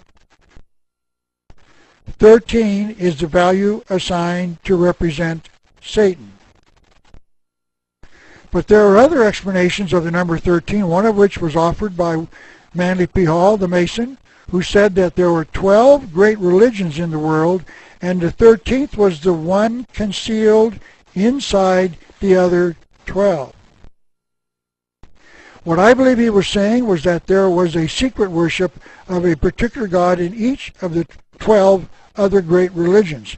And my research has indicated to me that that particular god concealed in the 12 great religions of the world is Lucifer, also called Satan, or the devil. I would like to explain what this means. Let's say that all the believers in Osiris, the Egyptian sun god, are inside the circle. Everyone else is outside the circle because they do not believe in Osiris. Inside the circle is a small percentage of believers, shown by the red dot in the center, who share a common secret. And that secret is that Osiris is in truth Lucifer, also called Satan or the devil. Those who believe this are called adepts, princes, or illuminated ones, and their task is to keep the secret from the rest of the believers. This is what Mr. Hall was saying. And I would like to add my own opinion as to why the number 13 is significant to these conspirators. 6 is the number of man, and 7 is the number of completion or perfection. If the two numbers are added together, the total is 13, or perfected man.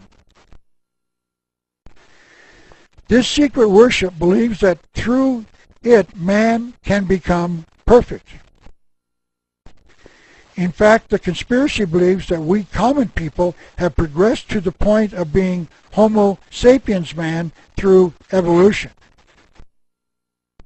And they, the illuminated ones, have evolved higher into a higher form of mankind called Homo noeticus man. The word noetic is Greek for the mind or the intellect.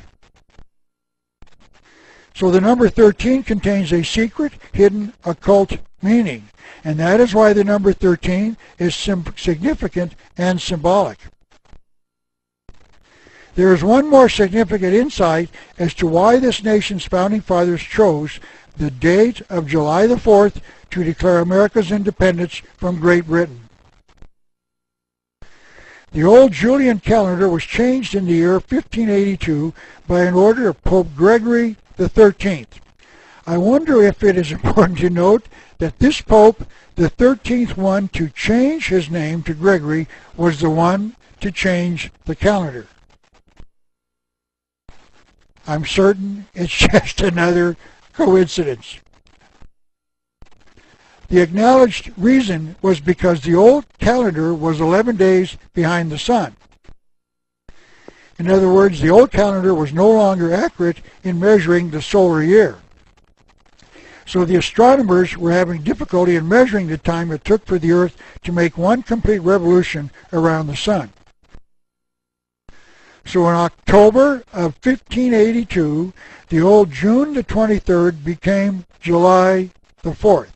And to explain this, I would like to explain what this means. And just so you will understand, I've exaggerated the distances on the horizon between the setting of the sun on various days. If you were to mark the horizon every evening as the sun sets, you would notice that it appears to move up and then down as it sets each night. The sun moves south each night until December 22nd, and then it sets at the same spot each night for 3 days. And then on December 25th each year, the sun starts moving north again. It sets at a site which is north of the setting sun the night before. And then on June the 21st or 22nd, the sun stops again for 3 nights. So June the 23rd is 2 days after the summer solstice, the day that the sun appears to be stopped after making its way north of the equator. It would be the next night to the last night before the sun starts moving south again. The sun worshippers celebrate on the night when the sun starts its direction in the opposite direction, because they are pleased that the sun did not die on in the 3 days. So June the 23rd and 24th are nights of celebration, because it was a day of recognition for those who thought the sun and therefore the sun god died on each June the 22nd. That day ended at sunset, so after that moment, the next day started, and this was the day the sun actually started its journey home. Babylonians in the past celebrated that night by lighting bonfires to Baal, their sun god. and Americans light fires in the sky called fireworks after sunset on July the 4th. Observers will quickly note that this is the only American holiday that is traditionally celebrated by fireworks. So here we see a connection between the celebration of July the 4th and sun worship. So the Founding Fathers concealed a holiday to the sun god in the choice of the date of July the 4th to declare their independence from Great Britain. It appears that many things once thought unexplainable have an explanation after all. One must only look. The Great Seal is represented on the back of the dollar bill, contains other symbols that have generally not been explained to the American people. I'd like to finish my study of the eye above the pyramid. Manly P. Hall, the 33rd degree Mason, and perhaps the greatest writer in history in support of the mystery religion, wrote this: "The eye above the pyramid represents the radiant emblem of the great architect of the universe, the title of the Masonic God." The following are 4 quotes about eyes as symbols from writers studying the issue. The eye was also the symbol of Osiris. Osiris, the sun and principle of good. Osiris was the chief god of the Egyptians. Osiris was the sun. An eye in honor of the great eye of the universe, the sun. So here is the first mention of the eye being both a symbol of the sun and, in fact, of the god who is symbolized by the sun. So it appears that the eye above the pyramid on the back of the American dollar bill is the eye of Osiris, a symbol of the sun god. One can only conclude that our founding fathers knew what they were doing. Not only did they conceal their ancient secret religion in the Great Seal of the United States, they also concealed it in the name of this nation. This next subject is perhaps the most controversial point I will be discussing in this presentation, so please get ready for it. Please remember that I asked you to be a member of a jury and that you had to be open, because this is very controversial and I would like you to at least hear it and then make your own decision as to whether or not you will accept it. So providing you with that warning, I will now proceed. The first thing I would like to discuss is this statement in the Bible, because it will be the key to understanding what I will be discussing for the next few minutes. Revelation 12, chapter 12, verse 9. That old serpent called the devil was Satan, and Satan was cast out into the earth. And the reason this is significant is because whole cultures all over the earth have been worshiping the serpent or the snake in their religions. So please keep that in mind as we examine the following evidence.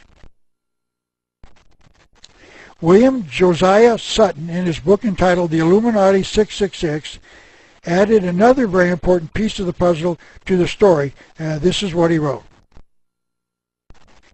The ancient Mayans, meaning the Mayan Indian tribe of the Yucatan in Mexico, a peninsula on the northeast side of Mexico, worshipped the serpent god under the name of Kan. Here we find the origin of the American word canny, shrewd, or serpent-like.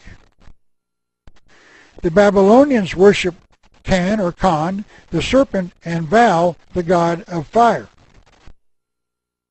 The Romans combined the words into Vulcan, the god of fire, from whence comes our word volcano. This seems to be how the Mayans and the Mexicans named their gods. They too combined 2 words to describe their serpent god. Hence, Kulkul means beautiful bird, and Kan means serpent. Kulkulkan means bird serpent in the Mayan language. This is the exact same meaning for Quetzalcoatl, the Mexican god. The cosmic symbol for Quetzalcoatl was a feathered serpent. The statement that Quetzalcoatl was the god of the Mexicans was partially confirmed in this photograph of an Indian dancing with a snake in his mouth. The caption underneath the picture reads in part, "The snake represents the Aztec god Quetzalcoatl." There was one similarity between all of these cultures. They worshipped the serpent god. I would like to start the discussion with this drawing that shows the Mayan Queen Mu as a child consulting the soothsayer. It shows the queen is receiving the words from their serpent god, but through the mouth of a soothsayer. The queen is shown on the left side of the drawing inside the red rectangle with her left hand on her face as she is seated facing the soothsayer. She is depicted as a young child, perhaps in her early teens.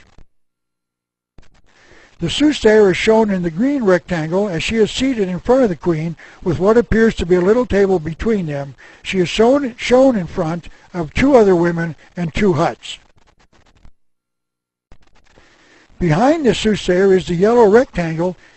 In the yellow rectangle is a huge serpent which towers above the scene. Notice that it has its mouth open, and if it is speaking to the soothsayer, as if it is speaking to the soothsayer and the queen as well. The book that included this drawing in the pages said that the winged serpent behind her represented the protective genius of the Mayan Empire. So the snake serpent protected the Mayans. This is a representation of Prince Ko of the Mayans in the heat of battle. His head is near the center of the drawing, and behind him and taller than it appears to be the winged serpent, also representing the protective genius of the Mayan Empire. So the serpent was an important part of the worship of the Mayan and Aztec people, which means that it was an important part of the South American culture before the latest or the earliest Europeans landed in America. The American people have been told by the majority of the historians who have examined this nation's past that the name America was named after Amerigo Vespucci, supposedly the navigator for Christopher Columbus.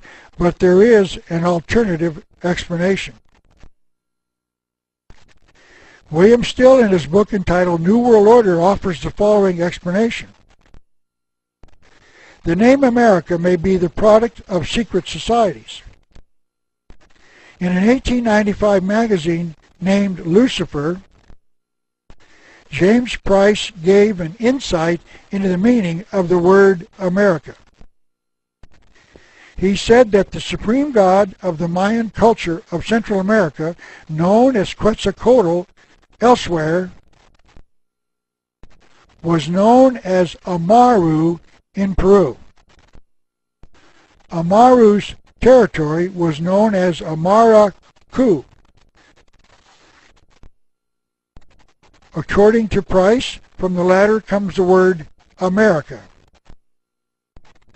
America is translated land of the serpent. Mr. Price was not the only one to make this claim.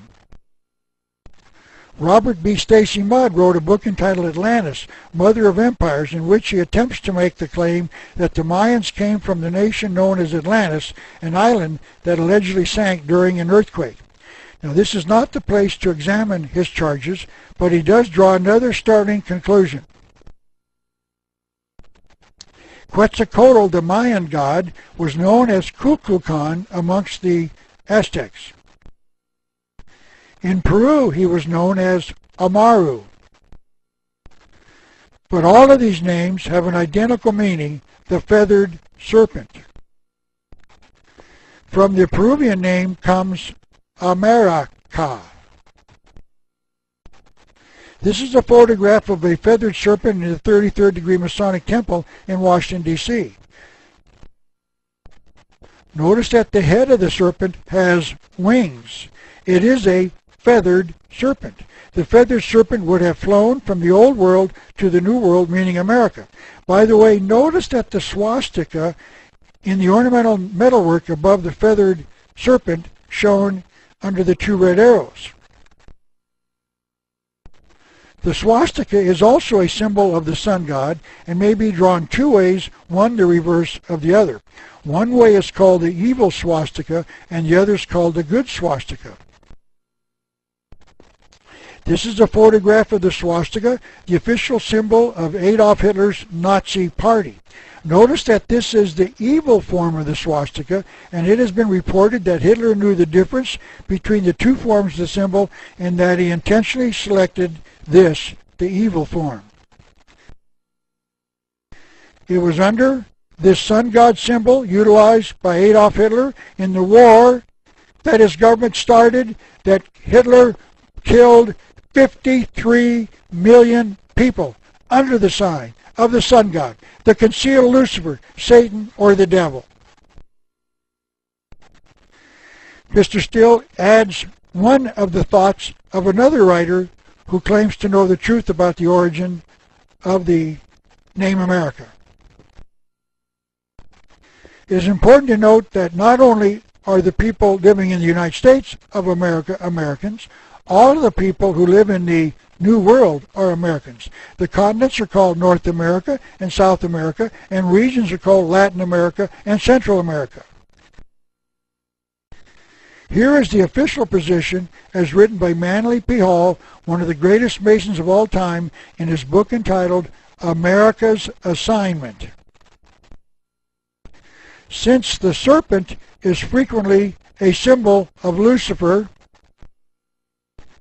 it is no exaggeration to extrapolate from this that America may well mean, please America, hold on, this is not going to be pleasant, land of Lucifer, also called Satan, the devil. So that revelation that America was named after Amaru, another name for the feathered serpent god. And the feathered serpent is a symbol of Lucifer, another name for Satan, the devil, is quite possibly the true explanation of the naming of America. I am convinced that all of what we have studied so far has convinced me that America was named after Lucifer by our founding fathers. That means that this nation's founding fathers knew that. They were announcing the birth of the New World Order when they dedicated this nation to Lucifer, also known as Satan or the devil. They knew who America was named after. That is why they placed the Great Pyramid, a symbol of the temple of initiation, into Lucifer worship and the reverse side of the Great Seal of the United States. That is why they placed the Eye of Osiris, the sun god, concealing worship of Lucifer above his house on the reverse side of the Great Seal. That is why they waited to form this nation after there were 13 states. That is why they selected the American eagle as this nation's national bird. That is why they declared their independence on July 4th, a concealed sun holiday. I would like to go back and remind you that the pyramid on the back of our dollar bill is a symbol of the Great Pyramid of Giza in Egypt, and then show you that those who built the Egyptian pyramid connected it to Lucifer, Satan, the devil. They connected the building of the Great Pyramid of Khufu with the mystical number 13. This is a book entitled The Mysteries of Chartres, I presume, I don't know how to pronounce it, Cathedral. I won't spend time on discussing the connection between this Catholic cathedral and the Masons, but this author discusses the pyramid in Egypt, and it is this that I would like to spend a few moments on. He makes the observation that the Egyptian pyramid is built on an angle of inclination of 51 degrees and 25 minutes. And then he makes the observation that the angle can no longer be measured exactly because the polished limestone facing on the outside of the pyramid has disappeared. Now this is a line divided into 13 equal sections. And if you take a line, this line, and create a triangle with sides of 4 sections and a base of 5, you get the angles in the sides of 51 degrees and 19 minutes. This is extremely close to the estimation of the angle of inclination on the Great Pyramid of Giza. And then I would like to remind you that 13 is the value assigned to represent Satan. It appears as if those who built the Great Pyramid of Giza concealed the fact that it was dedicated to Lucifer in the angle of inclination. They knew. It all seems to fit together. Now let me briefly prove that the Masons who named this nation and then established it knowingly worshipped Lucifer, also called Satan, the devil. And to start, I'm going to take 3 different thoughts and link them together so that we can understand the secret inside the Masonic Lodge. This is a quotation from Albert Pike, the leader of the worldwide Masonic movement, in his book entitled Liturgy. The symbols and ceremonies of Masonry have more than one meaning. They rather conceal than disclose the truth. They hint it only, at least, and their varied meanings are only to be discovered by reflection and study. So as I said, I shall take 3 different thoughts and reflect and study their concealed secrets so that we can draw some conclusions. I would like to recommend that you consider reading my 3rd book entitled Masonry, Conspiracy Against Christianity, in which I spend a lot more time proving this claim. But let me make a brief review of this subject. This is the first link. The initiate Mason, in his first degree, called the Entered Apprentice, apprentice degree, in the Blue Lodge, is brought before the worshipful master, the equivalent of their president, by the brother orator, and he asks the brother orator, apparently the equivalent of the vice president, what does thou ask, or what do you ask for this candidate? And the orator answers for the initiate, light. So the first link is the fact that the initiate asks for light. The second link consists in the fact that the word light is not defined, as far as I can tell, by reading the entire first degree ritual, but it is answered in the 3rd degree ritual, where the Mason is taught this. The all-seeing eye symbolizes the true knowledge of the deity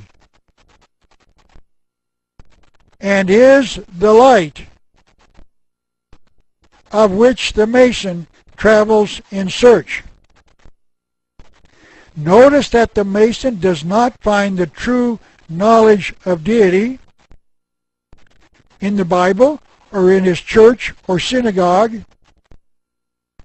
He finds it in the Masonic Lodge. If he doesn't find it in his church, that means that the deity is not the God of the Bible, because you learn the true knowledge in Masonry. So therefore it is some other God. So the second link is the fact that the light the Mason searches for is the true knowledge of deity found in the lodge itself. Now, in the 3rd piece of the chain is found in this book, Morals and Dogma, written by Albert Pike, the Mason, who wrote the rituals for all 33 degrees in the Masonic Lodge. He wrote this in the explanation of the 19th degree ritual of the Masonic Lodge. This is contained on page 321 of Morals and Dogma. Lucifer, the light bearer, is it he who bears the light? Doubt it not.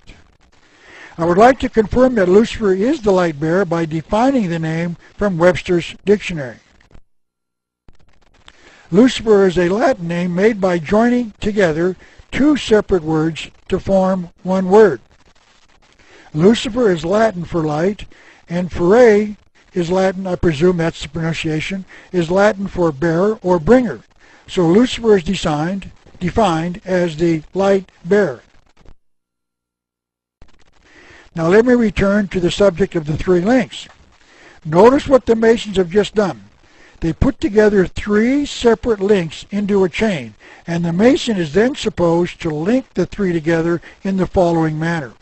Link number 1, the Mason asks for light. Link number 2, he is told that the light is the true knowledge of deity. And then, link number 3, he is taught that Lucifer is the light bearer. That means he is to take these separate statements and link them together to conclude that Lucifer, Satan, also known as the devil, is the true God. Notice that the Masons can never say it directly, or millions of their members would quit. So they conceal it in their own words. May I remind you that Albert Pike wrote, "If you reflect, my brother, you will no doubt suspect that some secret meaning was concealed in these words." And the reason they had to conceal this truth from the average Mason is because if they said it directly, most of the Masons would leave the lodge. Because the secret meaning concealed in their words is their belief that Lucifer, the devil, is the true knowledge of deity. So they had to conceal it. But the Mason who studies and reflects will be able to figure it out. But there is one more statement that we must examine before we leave this subject. And that is taken from Albert Pike's book entitled Legenda. Masonry permits the utterance of false interpretations, which serve the double purpose of misleading the ignorant, the idle, and indolent. And of course, the word indolent is defined as the lazy, whom it is desirable to lead astray. So here we can see that Albert Pike, considered by most Masons to be the greatest Mason of all time, is calling his brothers who do not see the secret ignorant. That doesn't seem to be very brotherly to me. Now let me show you that the Masons do not teach that the God who created the universe is the true deity. The first 10 words of the Bible are, "In the beginning God created the heavens and the earth." That means that God created the universe out of nothing. Notice that there was a beginning, meaning that there was a time before the creation when there was no universe. Because if the universe was already there, there would have been no beginning. But the Masons do not believe in the Creator God. Let me quote Albert Pike once again. This quote comes from page 109 of Pike's explanation of the 29th degree in his book entitled Agenda. And this is what he wrote. "To say that the world came forth from nothing is to propose a monstrous absurdity." That means that the Masons consider a belief in the Creator God to be a monstrous absurdity, because they believe that the universe has been here forever. I've shown you the actual words of the Masons to show you that they call their God the great architect of the universe. Architects do not build anything. They draw plans for builders to build things. But even those builders do not create the building materials out of nothing. They build with pre-existing materials, or at least change the materials from one form to another, like pre-existing trees to lumber to build their houses with. I've shown you the evidence that they connect the Masonic God to a worship of the sun god, and Albert explained that their sun god is not a builder either. Amun-Ra was an Egyptian sun god, and Albert Pike wrote this on page 281 of Morals and Dogma. The supreme being of the Egyptians was Amun, a secret and concealed god, and the original light. He creates nothing. So the original light, the sun god, is a concealed god, and he created nothing. And it was not Lucifer who created the universe, it was the creator God. So the Masons are teaching their initiates that the true knowledge of deity is that Lucifer, Satan the devil, is the true God. And it was the Masons who founded America. Now I believe you can now see that all of what we have covered during this presentation makes sense. This is why our founding fathers lied to us. They were concealing their belief of knowledge of the true God in our history. And that is why they named America after Amaru, a sun god, and a concealed name of Lucifer, another name for Satan or the devil. It all makes sense. America's secret destiny is the New World Order, a civilization without a belief in the Creator God,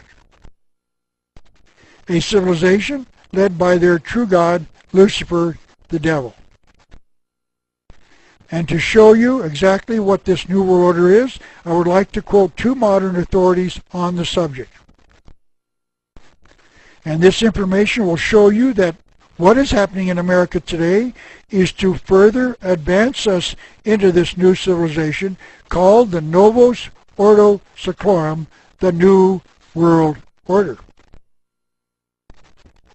The first of these two is Al Gore, the former Vice President of the United States and the current champion of the global warming cause.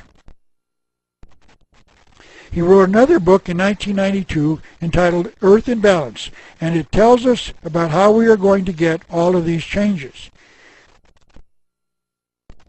He explained on page 48, our challenge is to accelerate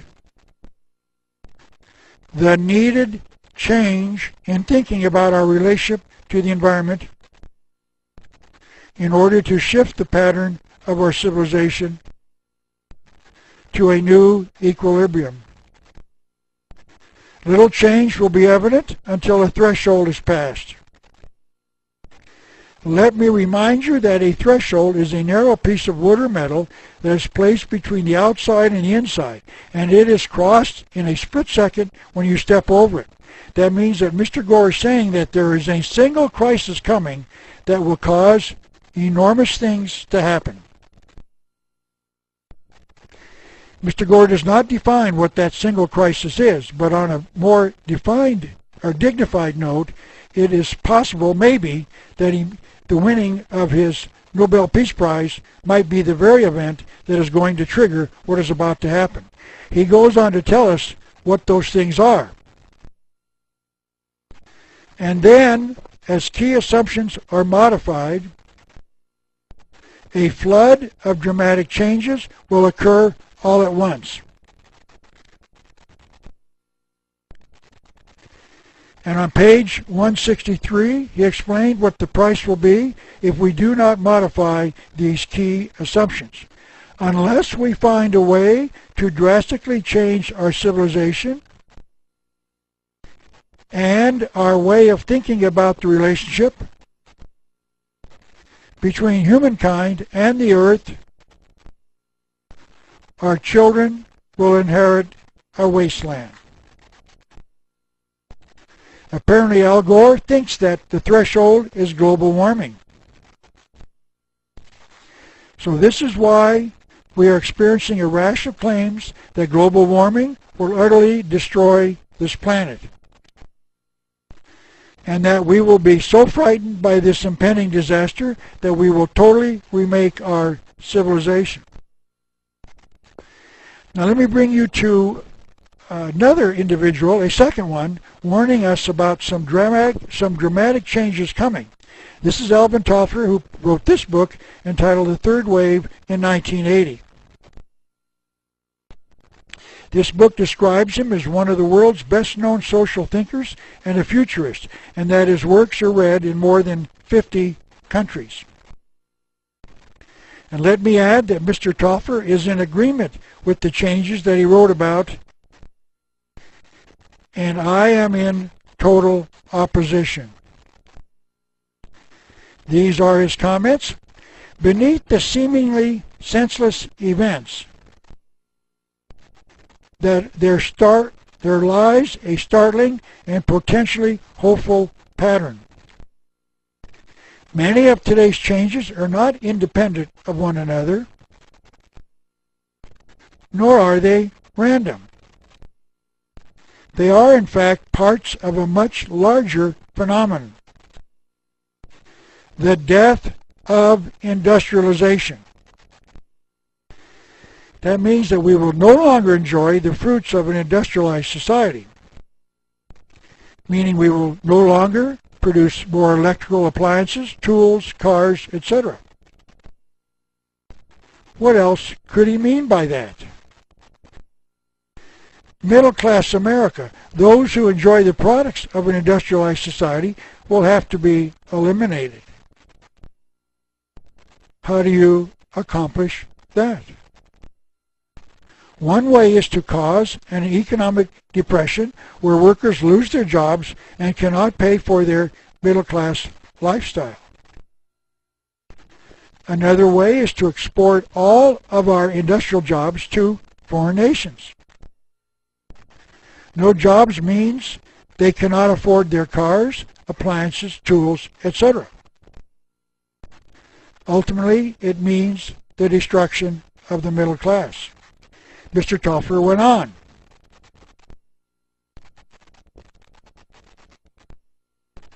This new civilization is slowly emerging in our lives, and blind men like Ralph Epperson are trying to suppress it. This new civilization brings with it new family styles. America for over 200 years was built upon the family, consisting of a husband and a wife and children, if any. But today America is legalizing marriages of 2 men and 2 women. In other words, the traditional family is being downplayed and other forms of marriage are being created. This new civilization brings with it changed ways of working.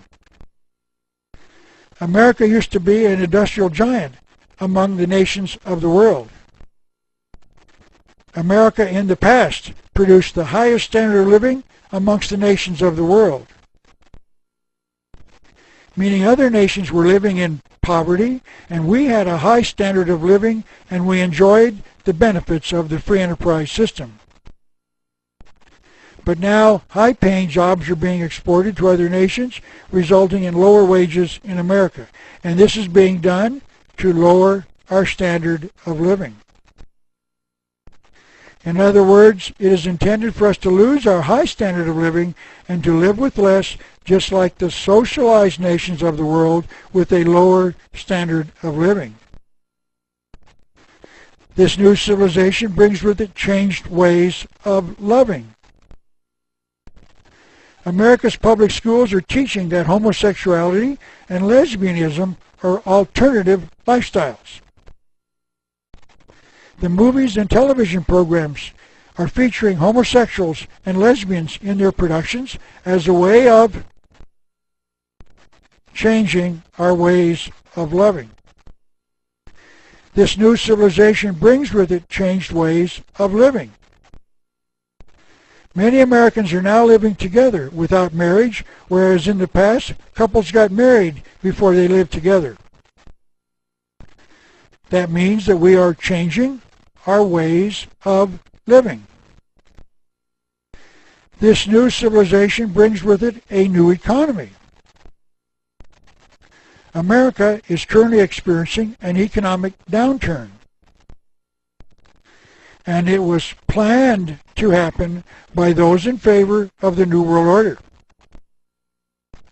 People are losing their homes and personal property because they have lost their jobs and can no longer meet their monthly payments. This new civilization brings with it political conflicts. Communism used to be this nation's biggest political conflict, and now Russia, the major communist nation, has divided and rejected the economic philosophy of Karl Marx, the father of communism. And now our new political conflict is radical Islam and terrorism. Mr. Toffler continues with his thoughts in his book entitled The Third Wave. The dawn of this new civilization is the single most explosive fact of our lifetimes. Humanity faces the deepest social upheaval and creative restructuring of all time. Now he said, notice here that he's saying that he is in support of this social upheaval. We are engaged in building a remarkable new civilization from the ground up. The jolting changes we are now experiencing are not chaotic or random, but that they form a sharp, clearly discernible pattern. When we finally understand this, many seemingly senseless events become suddenly comprehensible. And that ends the comments by Alvin Toffler. Simply stated, all of these changes in the way we live our lives are called the New World Order. And they are being orchestrated by a conspiracy of Masons and others. This nation is going somewhere because it was promised in 1782 by this nation's founding fathers who had a hidden vision for this nation.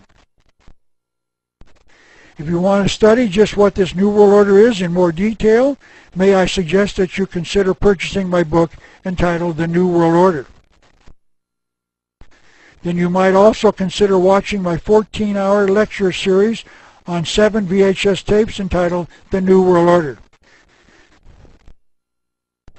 And you will actually read the words of those who are in favor of changing the very way we live our lives. All of these materials are available through the Publius Press catalog at the end of this DVD. Now let me return with this last thought. If you do not know the Creator God, may I suggest that you consider reading my booklet entitled God Exists, Proof for the Skeptic. You can know with scientific certainty that the Creator God exists because your own answers to my 3 questions will show you that. Science, logic, reason proves that the Creator God exists. I would like to close with this rather amusing photograph that has made the rounds of the internet some time ago. It shows a hunter sleeping with his rifle in his lap and a deer sneaking in while he's asleep to eat his lunch. I would like to use this photograph to illustrate a point. We are the sleeping hunter. And while we are sleeping, this conspiracy is secretly sneaking in to eat our lunch. And my admonition to you is this. It is time to wake up. Thank you so very much, and may God bless America.